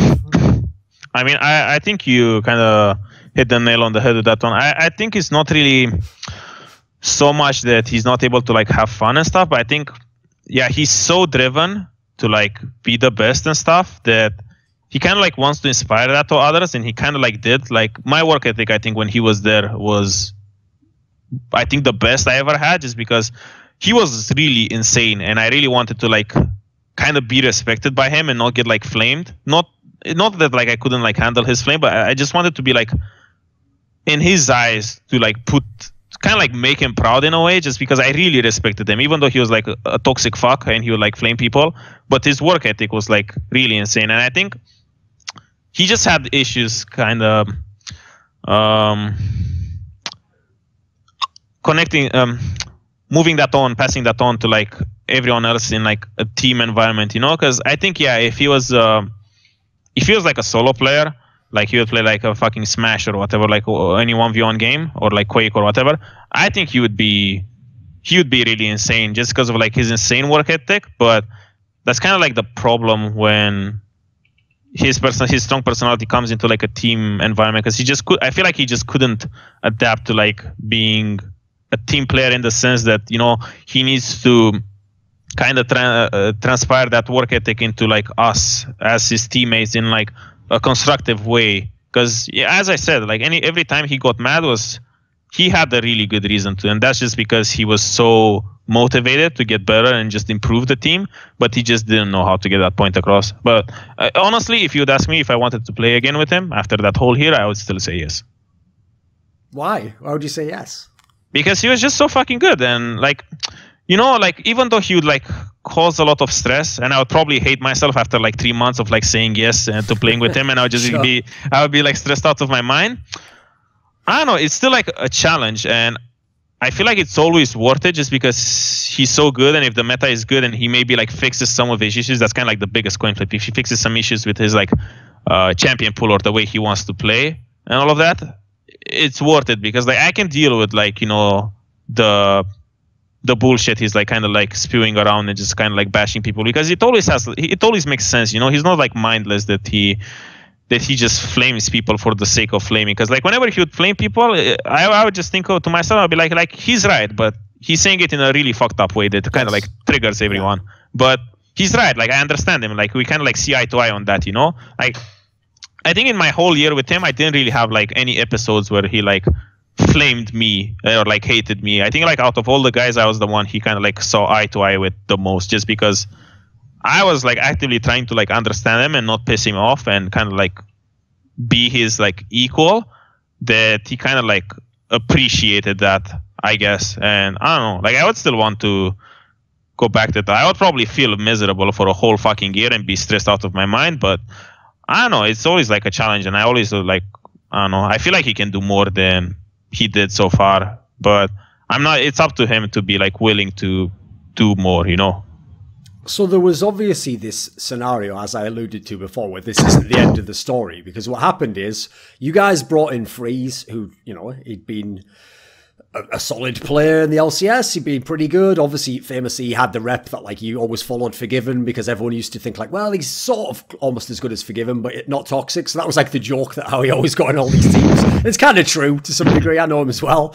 And the interesting part is, obviously, Febiven went over, and because at the same time, the Origin team had their bot lane, which was Fen and Mithy, stolen by the G2 squad, he went over and played there with the guy who had been the support from G2. Like they got, in theory, like, you know, they were going to make like a strong team as well, etc. But that basically blew up immediately. It barely lasted any time due to all that shit people know about with the stupid Skype group. And like one thing people need to understand about half these stories is, that Skype group is fucking funny. I was in it. But I mean, the one thing people need to understand about most stories with Febiven like that is the details aren't that important. Like, it's not really that someone ever said anything that like was so insane that he had to go on that nuts. But it's like nearly always, it's like the idea that they had like the audacity to say something about him, like how the fuck, that's really what triggers the guy, right? Because he can't handle the idea that, you know, like, how can this guy who's worse than me talk shit about me or something? It's like, you know, that's all you need to do if you want to trigger him off the face of the earth. You just do that, basically. So anyway, he didn't last in that team, and actually it looked like he was just gone. He was going to do the army or some bullshit, and people thought, right, well, he's gone, maybe we'll see him in 2 years or something. Obviously in your team you started out with Freeze, but then he had the hand injury, right? I heard from behind the scenes that him coming back was like completely out of left field. Like, this was a move where it was like the org wanted it or something, or they had to come to you guys, and some of them, they had to just be like, listen, the team's doing badly, like, you've got to take one for the team, like, just let him come back. Like, did people in the team want Febiven to come back? What was the situation from your perspective? Well, initially when it was like the org, yeah, they came up with the idea that, listen, the team was in a bad spot, you know, you weren't going to make playoffs, you probably weren't going to make worlds, etc. Yeah, like, we were in a pretty fucked up spot, and like, yeah, like, our hopes weren't really too high, just because we were really struggling to do well with Freeze. And the org was like, hey guys, we know all of you fucking want to kill Forgiver, but do you guys want to play with him again? And everyone was like, oh fuck, man. And we were all, it took us a while to like decide for that, because everyone was like, oh, like, this is a really fucked up situation again. And the hardest to convince was like Jankos, I guess, because he was still fucking mad from like the vodka incident and all of that shit on Twitter. And like, I'm pretty sure that the Jankos wanted to like fucking fight Forgiven to the death or something like that. But yeah, like, he came back. Like, we all agreed to kind of like have him back, but we wouldn't really like hang out. We would have like our house, and Forgiven would live in kind of like the management house, just because like the situation was like so like tense between like every like player. Like, we would just like scream on TeamSpeak with him, and then we would go, like, we would still meet up and like go to dinner and stuff together, and we'd be like, we'd be fine and hang out. But as like fucked up as this thingy situation seems, that we are like, oh, we're putting him in a different house, we're screaming with him on TeamSpeak, that's so fucked up thing to do as a team, that like people on Reddit and all of that shit will say. I think it was like the better choice for like both of us, because that's kind of like what he wanted, because he's kind of like a loner guy, where he kind of like deals with his emotions by himself, and it's better for him like that, and he knows that. and it's kind of like a win-win for us because that's kind of like what both of us wanted. We wanted just like practice together, but we didn't really want to like hang out after, just because the way it would be, the way it would work is like Forgiven would get mad at someone in scrims, but then after the game he would come up to me and be like, "Hey bro, how's it going? How was your day? Are you feeling great today?" and all of this. Like he would instantly just like kind of forget about it. But the thing is, like, he would flame you so fucking hard in that game that you couldn't just forgive it, or like you'd kind of like take it personal because of like how hard he would go on you, and he wouldn't like realize that he fucking went so hard on you. Like at one point he like went hard on me, and I was just like not in the mood to talk to him, and he was like, "Hey bro, why are you upset at me?" And I was like, "Bro, are you fucking serious to ask me this question or what?" and and that's kind of like how the whole most of the interactions would go like in the house. So that's kind of like why we had him like stay in the management house, and it like worked out fine for like both sides. Like we were both like kind of happy with the way it was, and like it's kind of like fucked up that you had to have him stay in like different houses like an animal or whatever, but he wasn't really like that. I mean, it's if you put it black and white, then it kind of like sounds like you're isolating him, but in reality it was just like better for both parties like this. And yeah, as I said, we just like hang out still at like, you know, sure. at the end of the day we still like go out and get dinner together. But you know, it's just kind of like we lived with him for like a couple of months, and we kind of like both sides figured out how we work each other after you know, like scrims and stuff, and that we kind of like need time to like cool down from like heated games or arguments and stuff. So that whole scenario kind of like that whole splitting up kind of gave us the option to do that. So I think it kind of like benefited us more like that. And besides, after like everyone cooled off for like 2 hours or so, we still like kind of go and eat together and just hang out and stuff. So it wasn't really as fucked up as I make it seem. Plus, obviously, the results came. Like, you guys won all... You went on some insane run towards the end of the split. You got into the playoffs. You played Fnatic, which obviously was kind of like a grudge match, not just Forgiven, but for the teams, you know. You won that matchup. What was it like in this sense? Like, does the fact that the results were coming in that sense, and obviously you got to Worlds, etc., does that mean that there weren't problems in game anymore? Were the same problems there, but it wasn't as bad? What was it like? I mean, the problems were still there. We were still kind of like working on them and fixing them a bit, just because, I mean, both sides kind of got used to what we wanted from each other, so they kind of like started fixing themselves naturally. But even though we were winning and stuff, we still kind of had our own like fundamental issues that kind of took a while to fix. So yeah, I mean, results made it easier. It kind of like diffused the bomb in a way, and kind of like prolonged the wire from like, you know, making it go to shit and stuff. But I don't know, the issues were still there, but I mean, everyone had the issues. We were still trying to like fix it, even though we were in that situation like that. Even though Fnatic at the time, that wasn't like one of their better lineups, you know, that was like when they had a little bit of a slump. Was it meaningful for you to beat Fnatic finally? Yeah, I mean, for Forgiven, it also meant a lot, just because we like murdered them 3-0 like really easily. And for me, like it was really good as well, just because that split was really fucking rough, just because we went through so many ups and downs, and with Forgiven coming back, and we were like, everyone was kind of like, what's gonna happen? Are we gonna like do well, or is it gonna go to shit again? And I don't know, like the fact that we went 3-0 kind of like made it kind of like spark some hope again into everyone. So here's the thing, even though you obviously did make it to Worlds and people know the end of the story is a good one, there's another infamous semi-final that comes up now where you guys played against, I mean, obviously it was the Splice team, but not the one you're on now. It was the Danish lineup with Jankos and all those guys.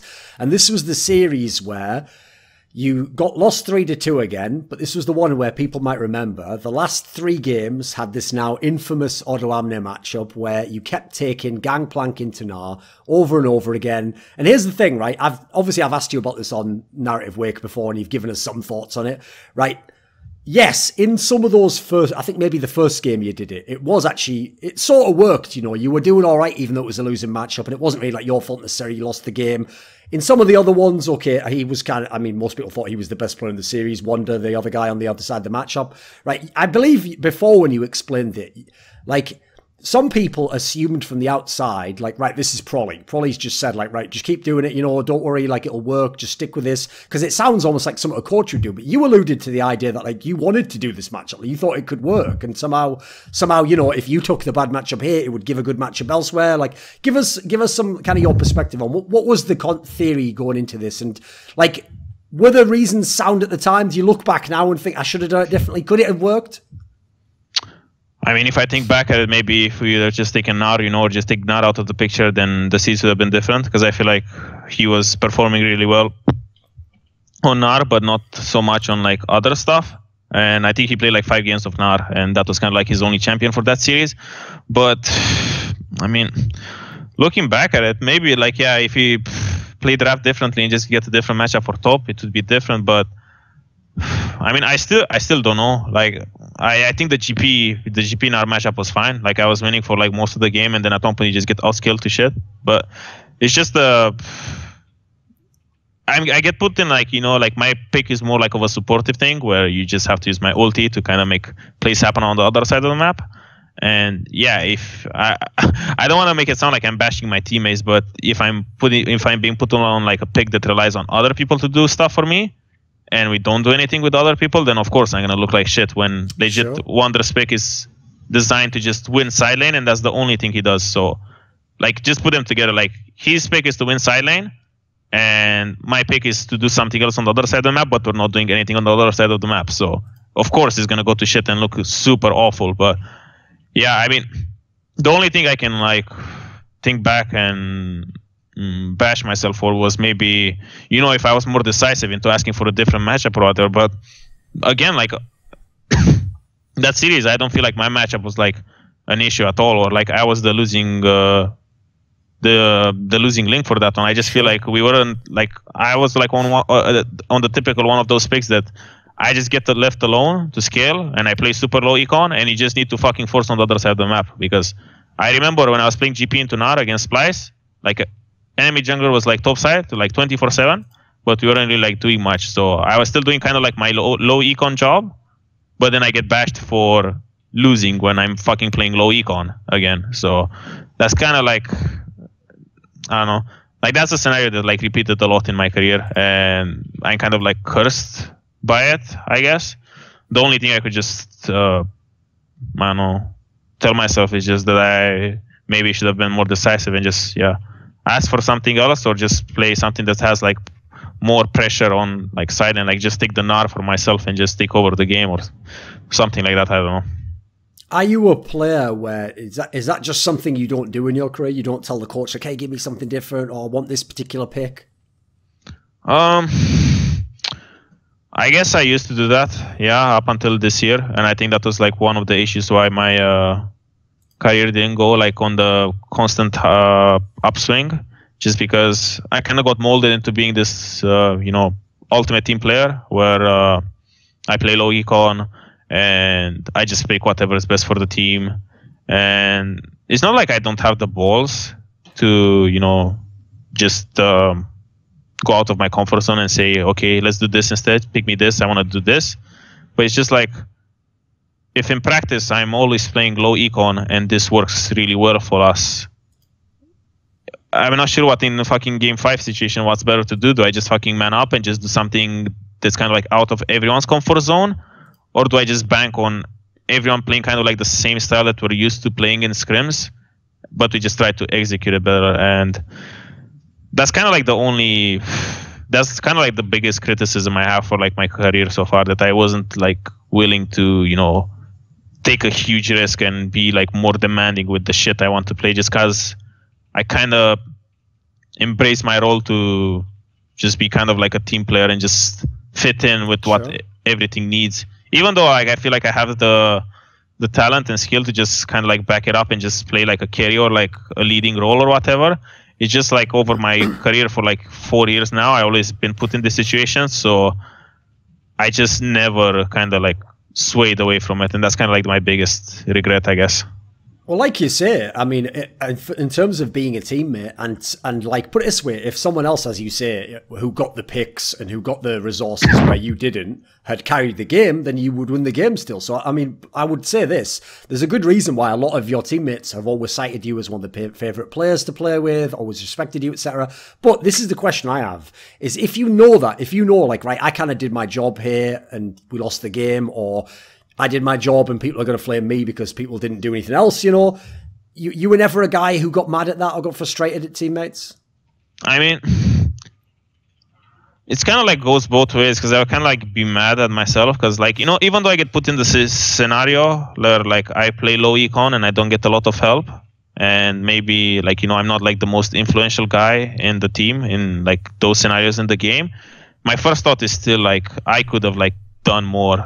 Even though like I was in a fucking situation where I couldn't really have done more, but if I think really hard about it, I still could have done a lot more.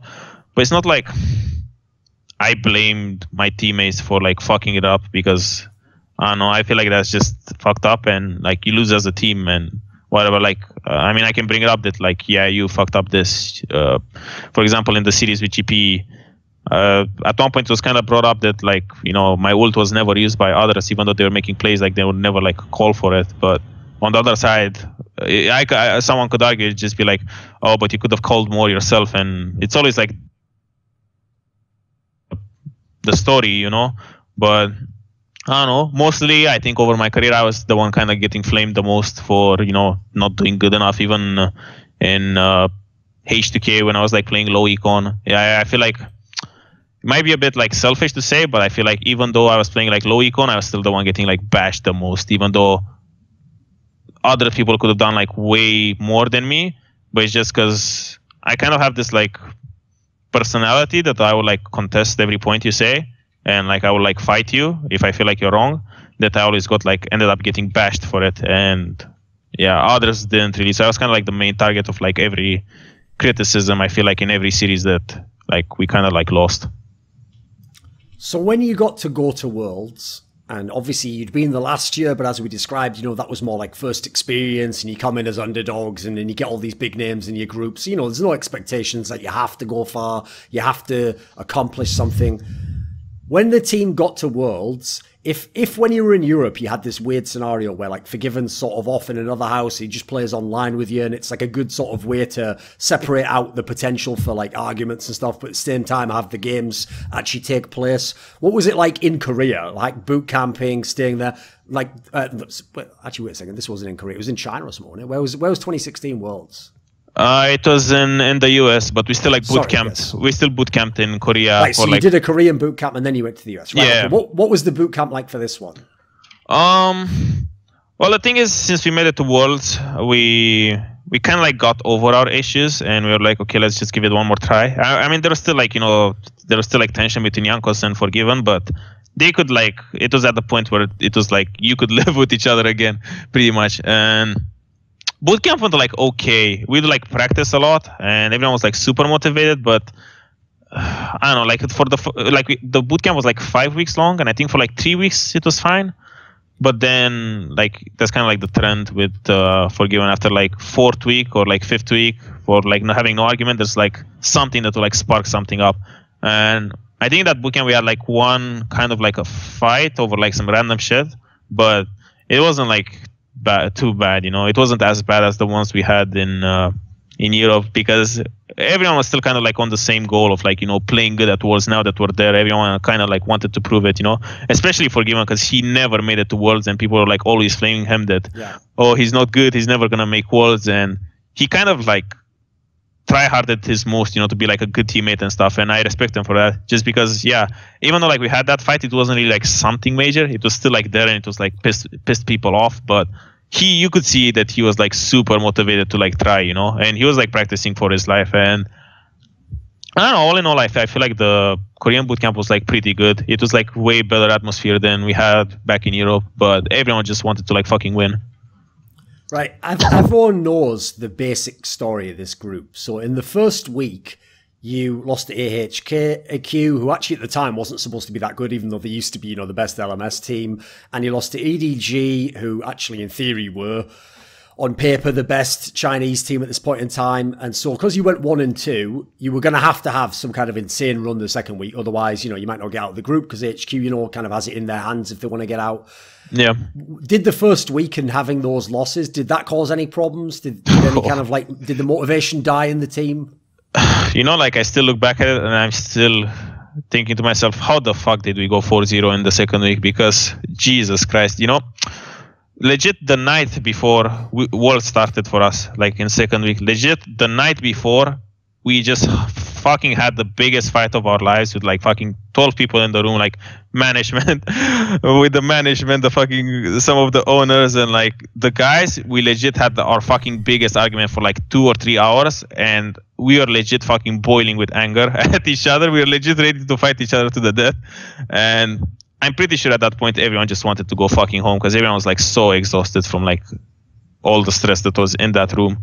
And yeah, like we were just fucking mad, and I don't know, we had a huge fight, but I don't know, like I still think about it, like after the day after that, like we kind of like put everything, all our differences aside and all our like egos aside, and we just fucking went and played with it because everyone knew that was kind of like the last time we were gonna like play together. No one wanted to play. I mean, not no one. I mean, no one wanted to like stay in that same formation again the year after. So we were like, this is our fucking last games together. Let's just, I feel like everyone kind of like thought about it. It's like, hey, this is just our fucking last games. Let's just make the best that we can out of this situation. And I don't know, like we weren't really like super like confident, but I guess, I don't know, just because of like everyone's like big egos for like those games,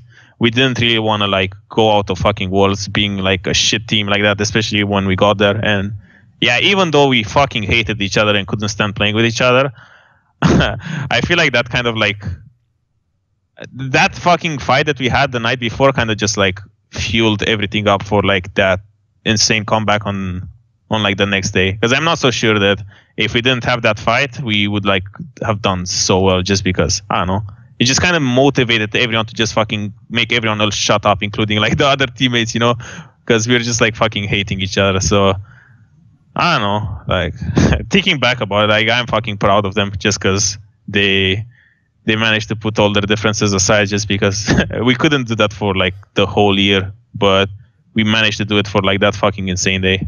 Like, I don't know, like like if I don't know, even though like I feel like that was kind of like a shitty year in the sense that up until that point, and we kind of like hated each other. I don't know, like all of the guys just fucking grew in my eyes after that day. Like if we managed to fucking pick it up after wanting to fight each other to the day, that's fucking insane. So obviously part of what made the storyline of winning the 4 games in a row cool was, if people remember, the format of Worlds used to be that week 1's like spread out, you know, you play each game on a different day, but then week 2, it's not a week, it's just a day, and you just play all your games on one day. So that means you had to play all the teams once and then play the tiebreaker against EDG to see who tops the group. So what was this day like? It must have been a pretty wild day. Yeah, I mean, I think we had, who did we have first? We had HQ first. Yes, AHQ, then EDG, then INTZ, and then the tiebreaker. Yeah.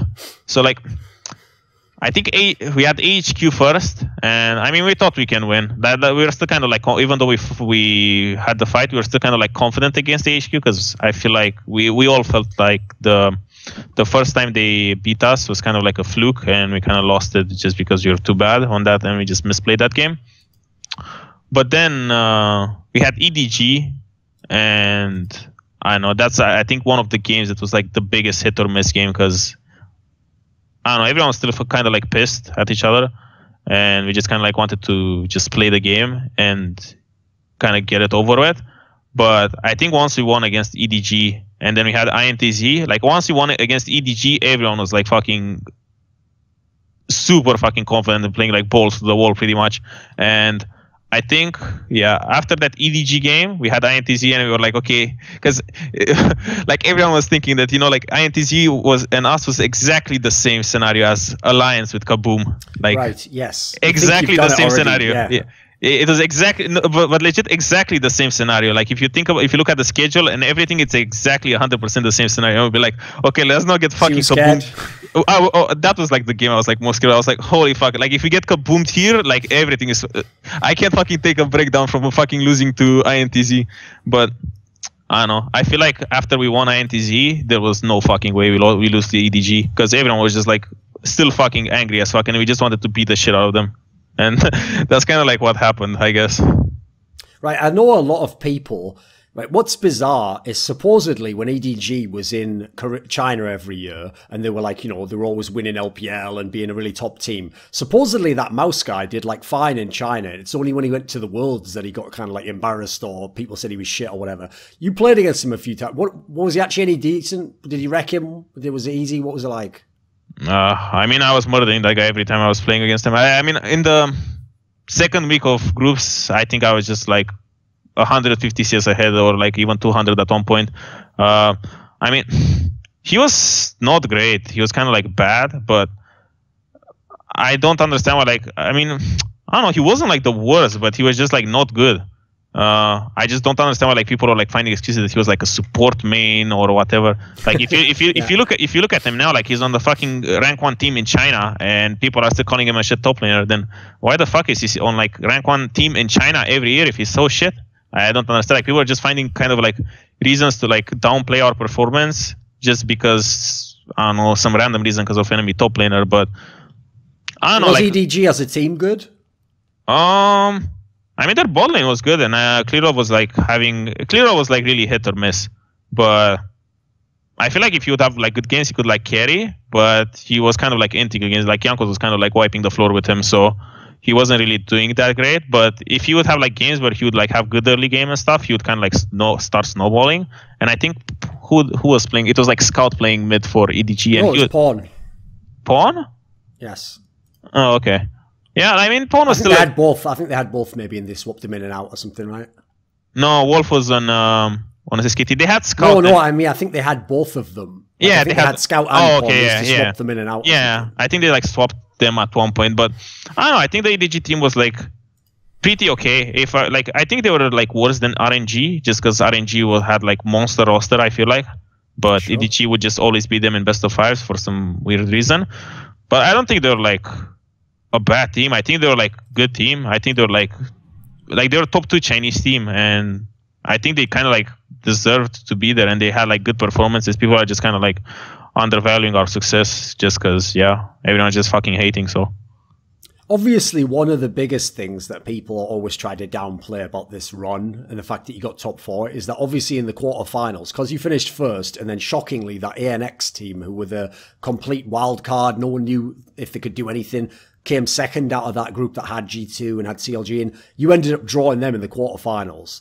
Did you actually did you celebrate when you got drawn them in the quarterfinals? Did you actually have any fear that hey, they fucked up like G2, and in fact they even won a game, if everyone remembers, against Rocks Tigers? So was there any fear, or did you actually just think we won the lottery, we got them? I wasn't really thinking that we won the lottery. I was obviously happy because they're like the worst team, but the team I really wanted to draw in fucking US was like C9, because I really wanted to just fucking draw C9 and just murder them in like US and just shut the whole fucking crowd up. That's kind of like my big ego thing that I wanted to shove in their face. But I think out of all the 3, RNG was the hardest, just because games against RNG, at least in scrims, when we would play them, were big fucking coin flips, because it was pretty much who goes bot first wins. And in some really weird way, there was back then you had a shit ton of potions for bot lane to just kind of keep your HP high. But by fucking 1 minute of laning bot lane, they would legit be 10% HP both of them, and whoever goes bot wins. So pretty much Forgiven and Uzi would just fight like animals to the fucking death. And other side of the match just wouldn't matter, because those two apes would just fight to the death. And yeah, whoever goes bot first wins. So that's kind of the biggest reason why I wanted to dodge RNG, just because there's kind of coin flip, and you didn't really have a good grasp of what was going on, just because the game could go to shit so fast that you couldn't have any control over the game. It was just super coin flip. So that's kind of the only reason I wanted to kind of dodge RNG, even though I feel like we could win, you know. And yeah, like Albus Nox was like fine draw for us, but I wanted C9 over them. Was it an easy match?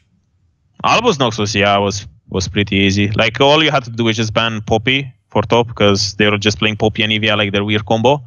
And I think that guy was just playing not into my chase like 3 games in a row, and he was just getting murdered 24/7.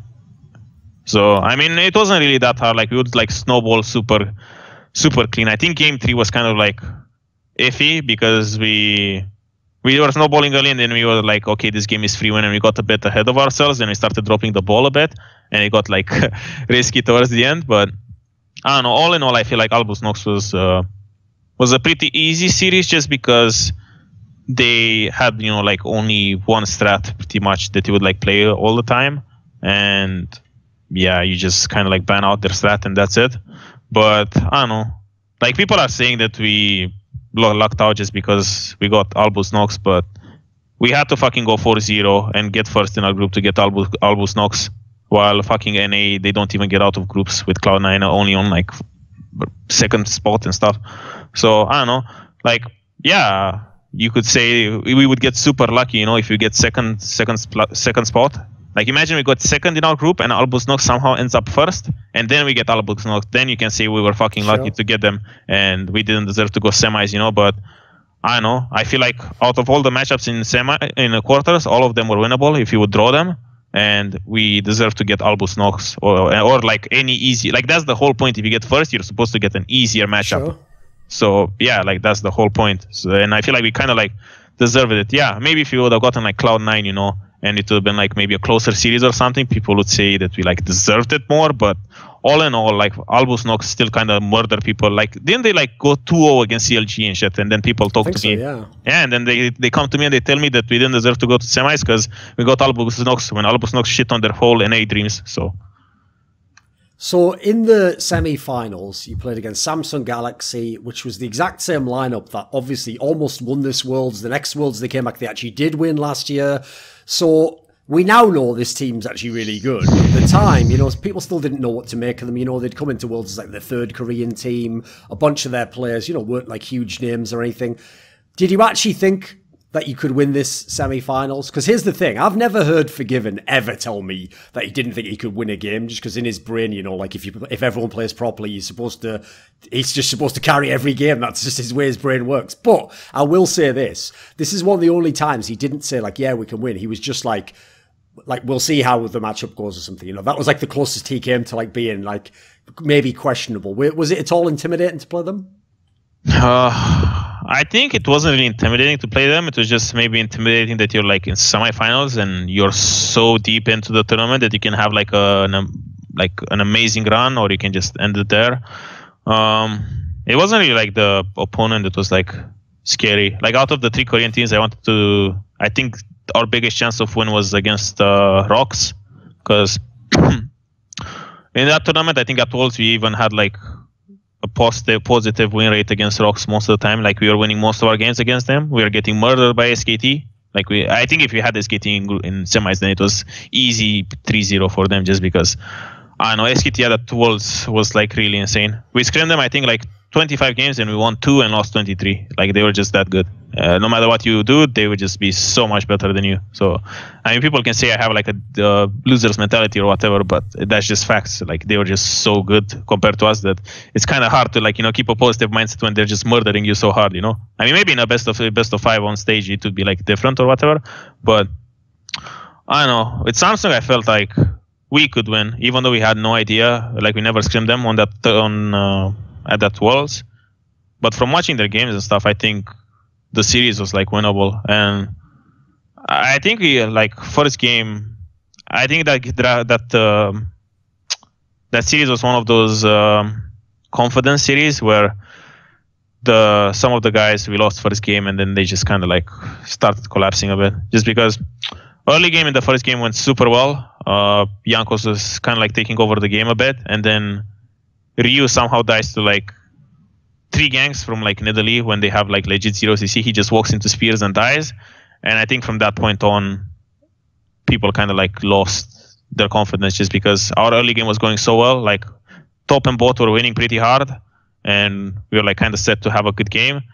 But then Ryu kind of like died to some ganks, and everything kind of like went to shit. And I think, yeah, first game was pretty close. I think we should have won that one, but yeah, Ryu kind of like entered on some ganks, but that's whatever. Second game was also pretty close, but I think, yeah, I don't know. I think we just lost confidence after the first game, and game 3 was just fucking FF, pretty much. We lost so hard that game that, I don't know. So one factor that was obviously famously talked about in this series was that Febiven just played Sivir in all 3 games, which obviously infamously he used to say was like the fucking Scuttle Crab champion, and like, you know, no self-respecting AD carry would ever play this, blah, blah, blah, all the rest of it, etc. But in playing it, people actually thought, like, in terms of his narrative, like, oh, it shows, like, you know, he was a good teammate, like, he did what Prolly wanted, because that's, like, that was the kind of AD carry that, like, you know, your coach asks you to play because he thinks it's going to work in the comp, presumably, you know, right? Was it actually true that Febiven was the one who, like, suggested, like, yeah, I'll play this, like, I can do this, like, do you think Prolly wanted it from anywhere, and, like, it was, like, they met in the middle somewhere? What do you think? Did it actually affect the series? Would it have been better for you to play, you know, one game on, I don't know what even was available in that series, like Jin or something like that? What do you think of that aspect? Was it a factor in the series? Well, I think the reason he played Sivir was just because, like, Caitlyn was banned all 3 games. I think if Caitlyn was open, he would just install Caitlyn and just carry the game. But I think the champion pool for, like, that was a bit iffy for him, because he kind of struggled to play, you know, Jin. Like, we didn't have a lot of success in scrims with Jin, and he picked it up, and he did his best to pick it up, and he did the most he could with that champion. But it's just like, it's just not his style, you know. Like you can see for game when he plays something like Caitlyn, he just takes over the game and he just murders people left and right. But when he has champions like, you know, like Sivir or Jin or Kalista, he's just not as proficient, you know, just because he's kind of like not, he doesn't have all the tools he needs to kind of just like solo carry that like Caitlyn does. And the reason he played Sivir is like, it's not even like Prolly said that he's like the best champion, but he really wanted to play Sivir because he was the most confident on Sivir after, you know, Caitlyn was out, just because he felt like he could do a lot more, because you get some attack speed, some movement speed and shit, then you can just you can still dish out some good damage. And yeah, I mean, outside of this, I don't really remember what was the champion pool for ADs at that Worlds, but I think maybe Ashe was the other one. But then again, the part of the problem with this series, by the way, was like the whole thing is Ruler basically played all those meta champs. So it's like, you know, he's just going to pick one of them as well anyway. So it's like it limits the pool of what you've got. Yeah, I mean, yeah, that guy had a bigger pool for sure, because we weren't like really playing Ashe, so kind of like Sivir was like our only pick left, kind of, you know. And yeah, I mean, Febiven wasn't like bad on Sivir, but he's not as proficient on Sivir to like 1v9 as he can on Caitlyn and stuff. Okay, what about this then? So even though people do try to hate on this run and do all that, and I made a video where I made a lot of the points you made, you know, which is like, there's aspects that, yeah, were like, obviously it's nice to get a team like ENX in the quarterfinals, but, you know, you have to come first to do that, you have to beat EDG, there's all the factors we've been through. Do you feel like coming top 4 at Worlds, is that like a big accomplishment for you? Is it the best accomplishment in your career? I mean, if you look back at it, then I guess it is, because it's kind of like the main achievement that I have in my career. The only thing that kind of like throw some shade on it is just that I really felt that we could have done more in the series against Samsung, you know. I really felt like we could have taken out like first game at least for sure, and then maybe second, because as I said, I think it was one of those like confidence series. Then if we pick up the first game, then we're just gonna like, I think, start steamrolling, and I don't know, that kind of just like throw some shade on it, at least for me, because I feel like we could have done more. And you know, losing 3-0 in semis when you could have won, or you could have done like way more, that's kind of like the thing that kind of makes me feel bad about that Worlds, you know. But outside of that aspect, I think yeah, looking back at it, it's like my proudest moment, I guess. Or back in 2014, I think I reverse swept for game from 0-2 to 3-2, and I got him really mad. Those are my highlights of my career. Oh, against SK, yeah. Okay, yes. Right, sure. He was really mad about that one. I always used to make fun of him, and he's still fucking mad about it. So yeah, I had to shove it in again. Okay, what about this then? So at this Worlds, as you set it up, you know, for the time that you'd been playing in LCS, you had been playing the low econ tanks, you were a supportive player, etc. You allowed other people to be like the star AD carry, the star mid laner, whatever it is. But this was the worlds where, first of all, you got to play a bunch of carry champions. You got to play Jace. You got to play Kennen. You had a whole bunch of hype that came out of scrims. Because if you remember, I can't remember who, but I think one of the Korean top laners even said something like, you know, you were one of like. It was Smeb, I think. Smeb. You said like, you know, you'd impressed him and like you did really well. Had scrims gone really well for you? Were you individually in a different mindset? Yeah, I think with that the thing is, the meta was so good for like top laners and the style I was for like the champion pool that I really enjoy playing. It was kind of like the best meta for me because bowling wasn't really that high impact, and you know, pretty much everyone would just play top side. So me and Jankos would just have like a field day to just like murder people left and right. But I think in scrims, if I would have to like rank myself out of like the 16 players there, I think I was like second or third in that tournament because scrims were going just that good for us. I think out of all of those scrims, the only guy that would just like murder me consistently was just like Duke, because he was just kind of like a scrim god, but on stage that guy was like choking super hard and playing like a bitch. But outside of that, I think there wasn't really anyone that would like consistently beat me or just like beat me in the matchups. I think I would win like pretty much all the matchups except for Duke. So that's why I was like so confident for that Worlds, and I was like playing so well just because I was like full of confidence from like, you know, scrims and the meta and like all the champions that I got to play. So yeah, I couldn't really like ask for more at that Worlds. So after this Worlds, as you said, like it was pretty much known, like part of what was, but it seems like part of even what kept that team together was knowing like, you know, there's only like 2 more weeks of this or something, you know, like we're probably never going to play together. Yeah, pretty much. Even so, like, sure, Febiven might not play with you, or maybe another player will go, like people knew maybe Jankos will go to like a G2 or something like that. Did you really think the whole team would break up though? Did you hope to kind of like keep some of the core? Like, were you actually planning on staying in H2k? Did you already think of like, maybe we're all going to disband? Wasn't really like disbanding because most of the guys just we couldn't really play with Forgiven anymore, and I think Ryu wanted to maybe try and go back to Korea. That was kind of like the 2 stories that were kind of like floating around between the guys. But yeah, it's not like we didn't want to play with each other anymore, at least me, Jankos, and Vander. But it wasn't really like this burning desire that we should stick together and everything, you know. Like if I would end up to play with Jankos in a team, I'd probably be like super happy. But I think after that Worlds run, everyone just kind of wanted to look around and check what's like the best option for them, because there'll just be like the usual roster shuffles and all of that, and you kind of want to be part of all of that because yeah, you might like stay together as a package and shit, but you might miss out on some opportunities. So that was kind of like the main thing going on. We just wanted to see everything, but we still kind of really were happy to like play together. So, okay, coming into H2k for 2017 then, there were some roster moves, because like you say, Ryu left, and then obviously Febiven left, but Vander ended up leaving as well, right? There's 2 storylines here. So the first one is, you got Febiven back. You got your old mate from way, way back, like 2 or 3 years before. But at this point in time, you know, he'd played in Fnatic, and he'd done some things himself, being so far at Worlds. What did you think of getting Febiven back in the team, and what did you think of how it went for him that year? Because here's the thing, right? Oh, I should have looked this up, but off the top of my head, we did a Narrative Wake episode with him where I think he actually like flamed most of you guys who were in this H2k team, and like I think he even flamed you. So what did you think of Febiven in H2k like reunited? I mean, I was happy with it just because I played with him back in the day, so I knew he was kind of like a good guy, a cool guy, and he was like still pretty good, even though he didn't manage to go to Worlds with Fnatic, and he ended up like 4th 2 times or something like that.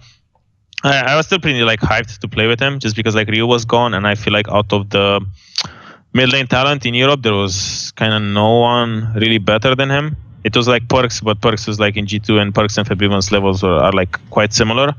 So I would say that like I was really happy because we got kind of like the best guy we could get for mid lane. So yeah, I mean, we didn't really click that well as a team again after he joined, but yeah, that's that's pretty much it. So the other storyline is obviously that you got this Korean bot lane. You got Nuclear and Che. And from what I remember at the time, I think when he'd been in Korea, like I think I saw Nuclear play when he was on some bad team in LCK, and he actually seemed all right at that point in time, you know. And the Che guy was fairly unknown. I don't think I had any expectations for him.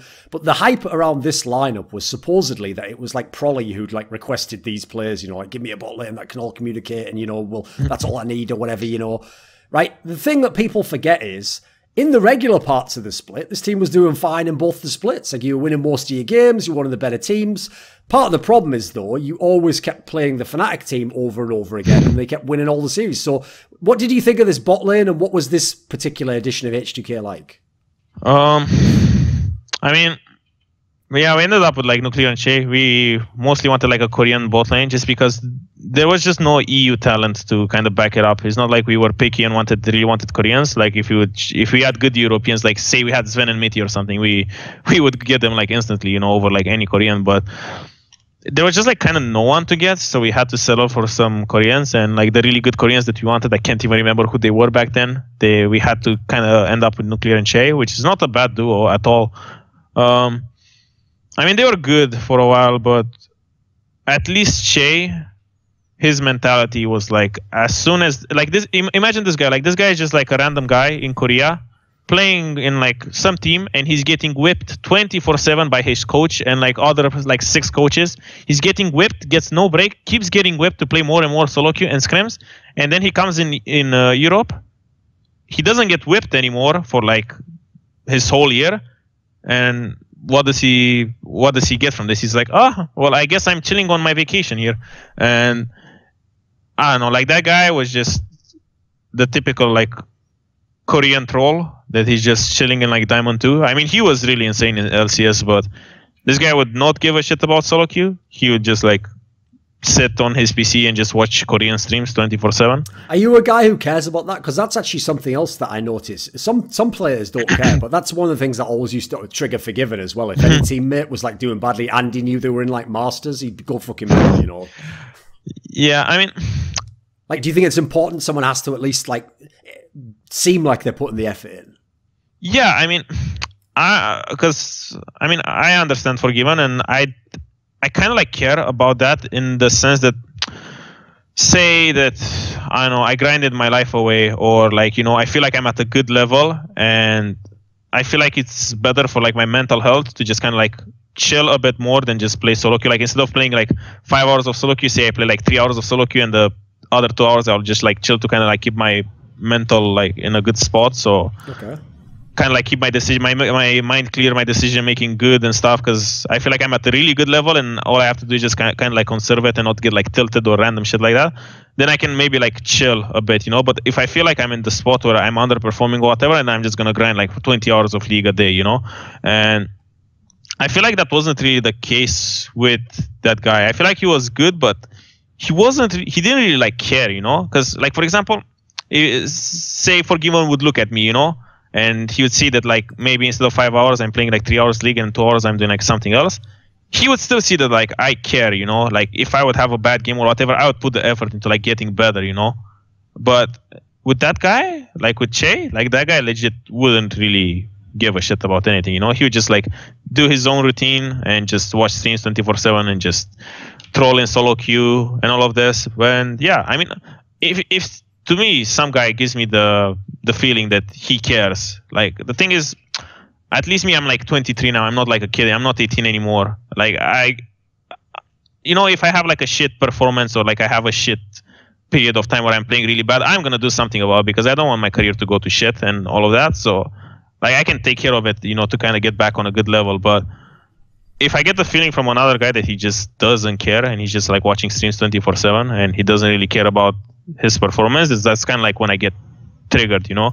But if I see some guy that I just look at him and he's like, okay, this guy had like a bad day or whatever, just let him fucking chill, and he's gonna come back tomorrow and gonna put the most work he can put in it, and then it's gonna be fine, you know, because he cares about his career and like how it's gonna like go, you know. Okay. How do you actually think of 2017? Like, I mean, you said season 5, It was your first season, so, you know, it's not that big a deal that you don't necessarily win. Season 6, very good lineup. Sure, sometimes it doesn't do as well, but you have the nice storyline with Worlds. What was 2017? What was Season 7 actually like for you? I don't know. It was just really disappointing because like I've been to Worlds 2 times in a row in like my 2 years that I played as a pro, and I kind of like got used to it, you know, because I always felt that I kind of started feeling like I deserved to be there. Because even though like my team maybe wasn't doing the greatest, I still feel like I was at a decently good level. But I don't know, it was kind of like a bad year because we started off well, but then the Koreans kind of like got lazy and didn't put as much effort into like scrims and all of this as possible. So I kind of like felt let down by them, and so did like, you know, the coaches and the other end. Febiven and Jankos. So yeah, all in all, I feel like 2017 was kind of like a really big disappointment in terms of like accomplishments. I mean, I still feel like I grew as a player and all of that, but in terms of results, I feel like it's one of the worst years. Individually, did you play well? Maybe not as well as in 2016, but I feel like I was still kind of like top 3 in my role in EU. I still feel like I was doing pretty well. Obviously, I could do better. There's always times where I can like do better and like criticize myself for not doing more or doing better. But I mean, I think I was like at an okay level, not a level that I'm like super happy with and say that I couldn't do more. But I feel like it was. I feel like maybe I was slumping a bit, but it wasn't like super bad. Since you played for a couple of years with Jankos as a jungler, and he is someone who, he's also had a similar story in his career. You know, he's been in a million semi-finals. People sometimes ask him if he chokes in the game 5s, etc. He's also never been to a final, despite, like you, being considered one of the best at his role. What was your actual, like, as a teammate, did you have good, I mean, I know the term's always like synergy, but it's such a vague term. Did you have good synergy? What was he like as a jungler in terms of you as a top laner? Like, how did it work? I mean, I think me and Jankos were an okay fit. I think we could have done way better. I feel like back when I was playing with him, I still had some issues that I managed to fix now with Splice that could have made our, like, you know, I mean, we weren't really like, I wasn't really asking for a lot of help from like him and stuff, but when it came to like, you know, fighting on top lane 2v2, we would like win most of the time. But I think one of my flaws with him was that I wasn't really like working with him a lot. So that's kind of like what stopped us from getting even better. But I mean, I would say overall my my relationship with Jankos was pretty good. We're still like pretty good buddies and all of that. What do you think, if there is anything, has held him back? Held Jankos back? Because, you know, on the one hand, he's clearly got talent. I mean, everyone knows he's amazing at ganking. There's times where, you know, he can take over a game. But what? I mean, I think he's a bit too emotional. There were like times in H2k where he couldn't really like have the proper judgment, just because I don't know, when I wouldn't call him a choker or anything, but I think there were just like times where there was like so much pressure. It was just kind of like hard for everyone to kind of like make a good decision. But the thing is, most of the responsibility would just fall on him because he's the jungler, so he just made him look like, you know, worse than anyone else. But in reality, we're all like kind of like shitting our pants, quote unquote. But I mean, yeah, I think that, and maybe if he doesn't like, you know, snowball, he doesn't really know how to like play super slow. Like, he's kind of like an aggressive guy, and I feel like if something goes bad from like his planning of like, you know, something that would like make him go ahead, say it doesn't happen and he's actually slightly behind, I think he doesn't really know how to like recover really well. But outside of that, I can't really like think of anything. Okay. You left H2k, and the circumstances were was this bizarre scenario where people didn't know right until the very end whether this all was a joke or whether the whole thing was trolling. Because basically, in the off-season, because franchising was coming up, and as everyone saw, like, most of the NA teams changed like half the roster, if not the entire roster. So there was a lot of people who were getting offers from NA, or European teams also changed nearly all their rosters. The entire thing was like a giant shuffle, whereas, you know, in the past, 1 or 2 players might leave a team, but if you're a top team, you know, you keep most of the players together. So some players, it was fairly obvious. Like I said, like Jankos probably going to go to G2, probably going to play with Perks. You know, some of these moves made sense. Now, the story people got publicly was that you joked as though you were joining G2 as well, and you were going to replace Expect, you were going to be the top laner there. And then supposedly some teams, including some NA teams, thought it was real and were really like, all right, well, don't even bother. He's not available. Like, don't bother contacting him. And then by the time you found out that this had happened, it was kind of like there wasn't many teams left, and some of the teams that, you would have wanted you and you would have wanted them, like that opportunity had gone. They'd signed someone, and it's in the end, like the joke was kind of on you because you got, I mean, there's an extra detail I have to add here, which is a guy pretending to be a journalist reported this as if it was actually like fact that he'd gone to G2, even though he was absolutely full of shit. And I mean, there's some dodgy stuff as to who that was and what the account was, but let's just say the entire thing was a clusterfuck. So from your perspective, what actually happened? Like, when did you find out about this? Was there a way it could have gone differently? I mean, it doesn't sound like it was necessarily your fault. I mean, I could have handled it differently. Like, the way it started was like Perks tweeted some random shit at Jankos, and then I just joined on the chin and I was like, let's make it happen, with like a fucking sarcastic emoji or whatever the fuck I used. And then that fucking Bear Drinks Coffee or whatever his name was, he, off of that tweet, he just makes one like super long article with like sources close to the player and all of this shit, like some super dodgy article about like how I signed with G2, and it didn't like get a lot of traction to make me like think that. You weren't that worried about it or anything?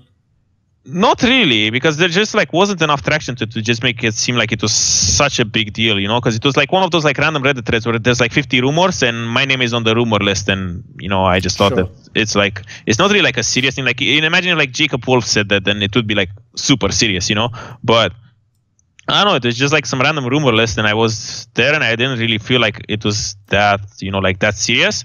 And then, the way it happens in off-seasons in league is like in the first 2 or 3 days, pretty much all the moves are made.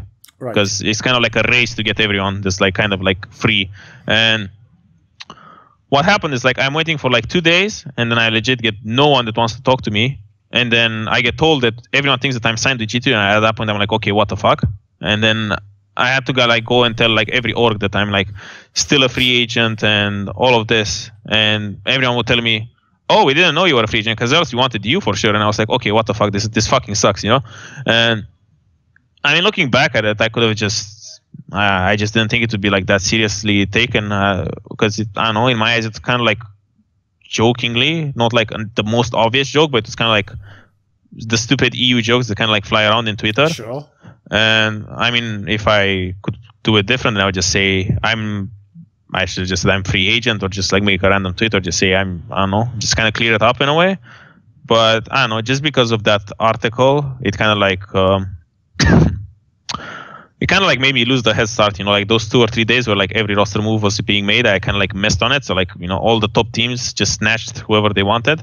So I was kind of like left with people that kind of like moved slow, or they just didn't have like the best leads into, because the top teams already snatched them. So I was kind of like stuck with the middle tier, like, I'm not saying Splice is middle tier, but like middle tier, like NA teams. Because mostly I was like looking at NA because I just kind of wanted to see my market value over there. Because I'm just curious how it goes with like NA salaries and all of that bullshit. And like, I mean, I had options open for like both EU and NA, but mostly I just wanted to see like my market value for NA. But I just like missed the whole train. And then the Splice out of EU, they were the ones with like the best offer on the market so far. Even though I was in talks with like plenty of EU and some NA teams. Like, obviously, you don't have to say names if you don't want to, but like, if this hadn't have happened, if like teams had thought you were available and you'd been able to, would you actually have been on like, the best team in NA, or like top 3 in NA, or best team in Europe? Were these real like potential routes that could have happened? I mean, I think so, because even though like I didn't have the greatest year with H2k with the Korean bot lane, I still kind of had like my rep as being like, low econ and good and kind of like consistent and stable top laner. So I was kind of like a backbone for like anyone that kind of wanted to get me. So my rep was still kind of like that. And I think I could have ended up in like, a top team in NA or EU. Even now, I think with Splice, I feel like we could have done more. But the circumstances weren't really like the greatest. So I think I could have performed even on Splice, but yeah. Okay, right. So we'll talk about Splice in a minute, but right, kind of in line with what you said there, like not disrespecting Splice when saying this, but in your career, you have mainly played for lineups that on paper weren't supposed to win LCS. They weren't supposed to go super deep or do anything like that. Like the only lineup basically that was the 2016 H2k lineup, which was the one that had the best results overall. And that really did like come close to living up to that potential. You know, the first H2k lineup, that wasn't even supposed to be a top team. The one that had the Koreans in, actually that wasn't even that. I mean, yeah, it was bad overall, the end placings, but you know, there was actually some pretty decent runs that team had. Splice, this is a team where some of the players aren't established veterans or they haven't been known as top players, right? It's fine for some players to be in this spot, but do you ever feel like does it ever feel rough that you've never had, except for the 2016, like you've never been on TSM, you've never been on Cloud9, you know, a team that like every season they try to put like a killer roster together where like, you know, even just the names, you're like, fuck, that could win LCS. Like you haven't really had that chance aside from 1 year, right? I mean, I feel like even the roster with the Korean duo was pretty good, because like Jankos and Febiven were like big names, so I don't feel like that roster was like, you know, that I feel like that roster was contending for on paper to be a top team as well, but I don't know. I just kind of like lost faith in, you know, super teams and all of this, just because I feel like every year in EU there's just like teams with people that just kind of like randomly mesh together. Like if you would have thought about it, you know, last split in spring, that the team that has like, you know, Alfari, Maxwell, Senkuk, Sansama, and Mickey X that could have been like a finalist at in EU LCS, would you say yes? I mean, I think you would say no. Nah, I would say no. Yeah, and that's kind of like the whole point, because I feel like, yeah, on paper you look so good, but I feel like it's just such a coin flip in a way, because like if that team with Forgiven and Ryu, Jankos, and Vander didn't do much, then I feel like no super team can do like as good, you know. But I mean, I don't really feel bad that I'm not on like the most prestigious orgs. I'm still kind of like on my enjoying the ride and trying to like get as good as I can, you know. I don't really have regrets that I didn't join, you know, the biggest names, because even though like I had the option to, I still chose to like stay with H2k in the past, for example, just because, you know, on paper those rosters just seemed better. Even though the org's name was bigger, it doesn't mean that like the roster had bigger chances of winning. But I don't know, even with Splice, I'm just going to on my right to just try and get the best I can and kind of let the results come from there. So with the first split with Splice, you managed to finish third place, a spot you've actually been in a lot of times in your career. Obviously, you've played in that third place match a million times. You've won it a whole bunch of times. Do you, like, it's an obvious question, but you have to ask it. Like, is it frustrating to have been so many times in semi-finals and just never made it to the LCS finals? Like, it's one thing to not win, but to never even get a chance to play in the final, you know. Because remember, the thing I've always thought was a bit cruel about the third place match is they always hold it at the same location as the finals. So you have to travel there and you have to watch the other guys play the fucking final. And you're like, cool, now I play this, like, third place match that's for circuit points. Like, you know, like, it's never going to have the same hype, you know. It's never going to be as meaningful. So, is it frustrating? Do you not mind? How do you take it? I mean, honestly, I don't even watch the finals. Whenever I go play third place, I just go and I do my games. I do my best to win, and then I'm just like so like not sad, but just like so kind of like pissed that I can't play in like that final, that I don't even like watch who wins, you know, or I go watch it live or like watch them lift the trophy or whatever, because it's just like I don't get like bothered, but it still kind of like fucking sucks. But I don't know, like. I really wanted to play like a finals, and I feel like there was like I had so many chances to get there and play it, but we kind of just like always fucked it up and never got there. But I don't know, I'm still hopeful that I get to play a finals and win, because I feel like even though maybe this year and last year wasn't really my best, I still have like, you know, a lot of games to kind of like back me up and say that I deserve to be, you know, like like up there. And yeah, I mean, when that happens, I'm gonna be like happy, and I'm not gonna like, you know, I'm gonna do my best to like kind of pick up the trophy one day. But so far, I'm just cursed to play third, fourth place. Because you had Prolly as a coach for so many years, what has it been like working with Peter Dunn? Like, how is he different? Oh man, it was hard because I've been coached by Prolly for like 3.5 years, and at least in spring I had a lot of arguments with the other coaching staff, because I was kind of like transitioning from like all of Prolly's like, you know, plays and point of views and like plays to do in every situation, that I had to like kind of change that and adapt to what they wanted from me. I mean, I still brought some of the things that I got from him to like kind of impose them here, because I just thought they were really good. But I mean, it's different. I feel like the infrastructure here in Splice is kind of like something that if we would have had in H2k with Prolly, then I think we could have like won a lot more, just because we have like 3 coaches that like work with us, and it's just so much easier to kind of share the burden as 3. While Prolly was kind of like stuck by himself dealing with like everyone else. But I don't know. I feel like I didn't really get to learn much though, because we had like 2 rookies to play with like Xerxes and Niski.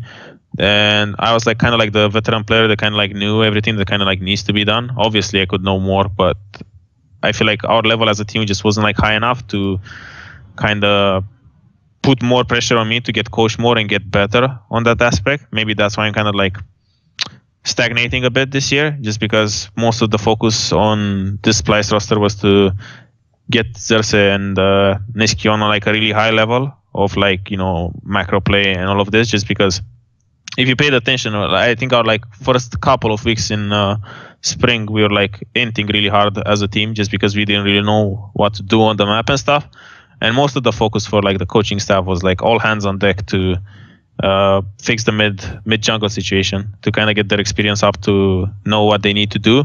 And there was just like, I think this whole year barely any focus on me. So that's kind of like why I feel like I didn't really get better, because I was kind of like put in this situation where I have to be kind of like the backbone of the team, but even like harder than in H2k, where I have to be like the backbone of the team, but I have to contribute. I have to like still play as good as I did before, and I need to like shot call way more than I did in H2k, because I was the guy with the experience. So I kind of had to pick up the slack and help the others when they really didn't know what to do. So that kind of like took away from like my personal focus on like the things I need to do.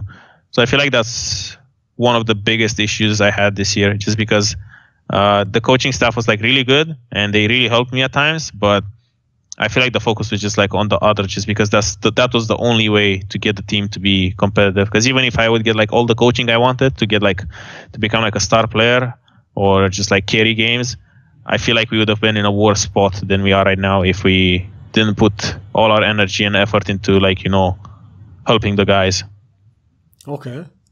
When you said earlier, like, you know, you still have aspirations to win the championship. Obviously, you're still playing now in the LCS after many years, right? Are you someone where, like, you see the end in sight? Like, maybe it's a year, maybe it's 2 years? Because, I mean, there's some players where, I mean, actually, funny enough, Forgiven himself is like this, where he really will just be like, if I ever play, it has to be for a good team. I'd play for like 2 years, for 1 year, and then that's it, you know, even if it was a really good team, that's it. Because he has it in his mind, he has to like win something or whatever his goal is, you know. Whereas, for example, I remember doing an interview with Nuke Doc where I think it was after he was in Roccat. So I was thinking that he's going to say in this interview, like, you know, my career, I don't know how many more years I'll play. It's probably like the end now, you know. And he was telling me the opposite. He was going like, yeah, I think I could play like 4 or 5 more years. You know, I love playing League of Legends, like playing in LCS. Like, yeah, I'm still really young in my career. Whereabouts are you at? Like, do you have a timeline in mind, or do you just play forever in theory if everything's good? What would it like?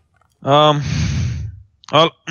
I think the main like problem that makes people like, you know, stop playing or like retiring and stuff is they just kind of like lose their love for the game. Say even though I end up on like a roster, they're just like kind of struggling to even make playoffs, and it's just like really not doing good, and like my level drops. I mean, I'm probably gonna get like super depressed and like sad and shit, just because I would feel like my performance is dropping and all of that. But I don't know, like even in my off season or in my free time, I think if like I stay away from League for like 2 weeks, and then I'm like an addict in the sense that I kind of get like withdrawal, you know, that I really need to play League, else like I don't know what I'm doing, you know. So I don't know, as long as I still have fun with the game and I'm still like doing well, I still want to keep on playing. Like right now I'm 23 and I still want to keep on playing for like, I don't know, 3, 4, 5 more years or so, just because I feel like I still have so much more to give, even though these 2 years haven't been like the greatest for me. But I feel like there's been other players that right now are at the top that have been struggling way worse than I did, and they managed to like overcome it and get at the top, that I feel like I should be able to do this better than they did, just because I feel like I did so much better than them in the past. Okay. All right, what about this then? Let's kind of like start to wrap it up. Let me ask you a few questions that are just sort of like, I'll call them rapid fire, but it's not really like a fucking game show. You don't have like 30 seconds, you know, but just like, it's not like a super in-depth question. So just to see what your take would be. So who do you think is the smartest teammate you ever play with? Smartest teammate? Oh yeah. I think Ryu. Like, that guy was just a fucking genius. What about who was like the teammate you just enjoyed to be around the most? Like, he's just the coolest guy, or like, you know, you can just, it's easy to be his teammate. I think the coolest teammate I had, like the one that was like the most chill so far, is like Niski. But outside of Niski and like thinking about like the old H2k, I think, I mean, Vander was pretty cool, or Jankos. Those two are like my favorites, I guess. Who is actually, like, just as a player, ignoring any placing or how the team played, who was actually the best player you've played with as a teammate?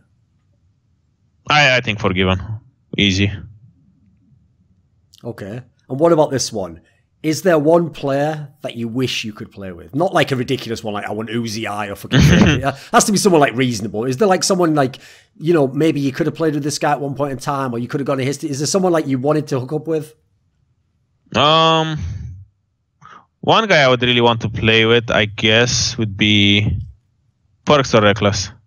Just because, I don't know, I feel like they're kind of the leaders of their teams. So I just want to see how I would like mesh up there, because I feel like I would be a kind of a good fit, but I'm just kind of curious.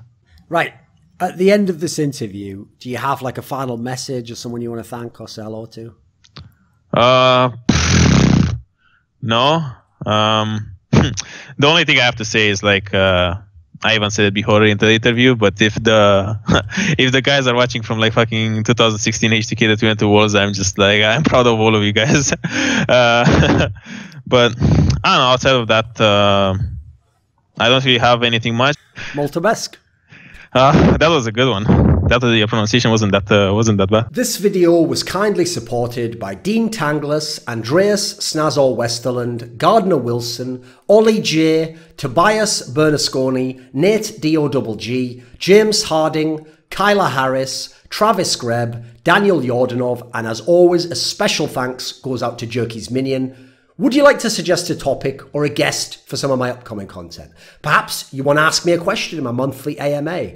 Do you want to see some teasers? See who's going to be the next guest on one of my shows? Maybe you want to take part in an esports discussion with me. Well, put your money where your mouth is and join the Scrilluminati today at the Patreon link in the description box below. This video was kindly supported by Dean Tanglis, Andreas Snazor Westerland, Gardner Wilson, Ollie J,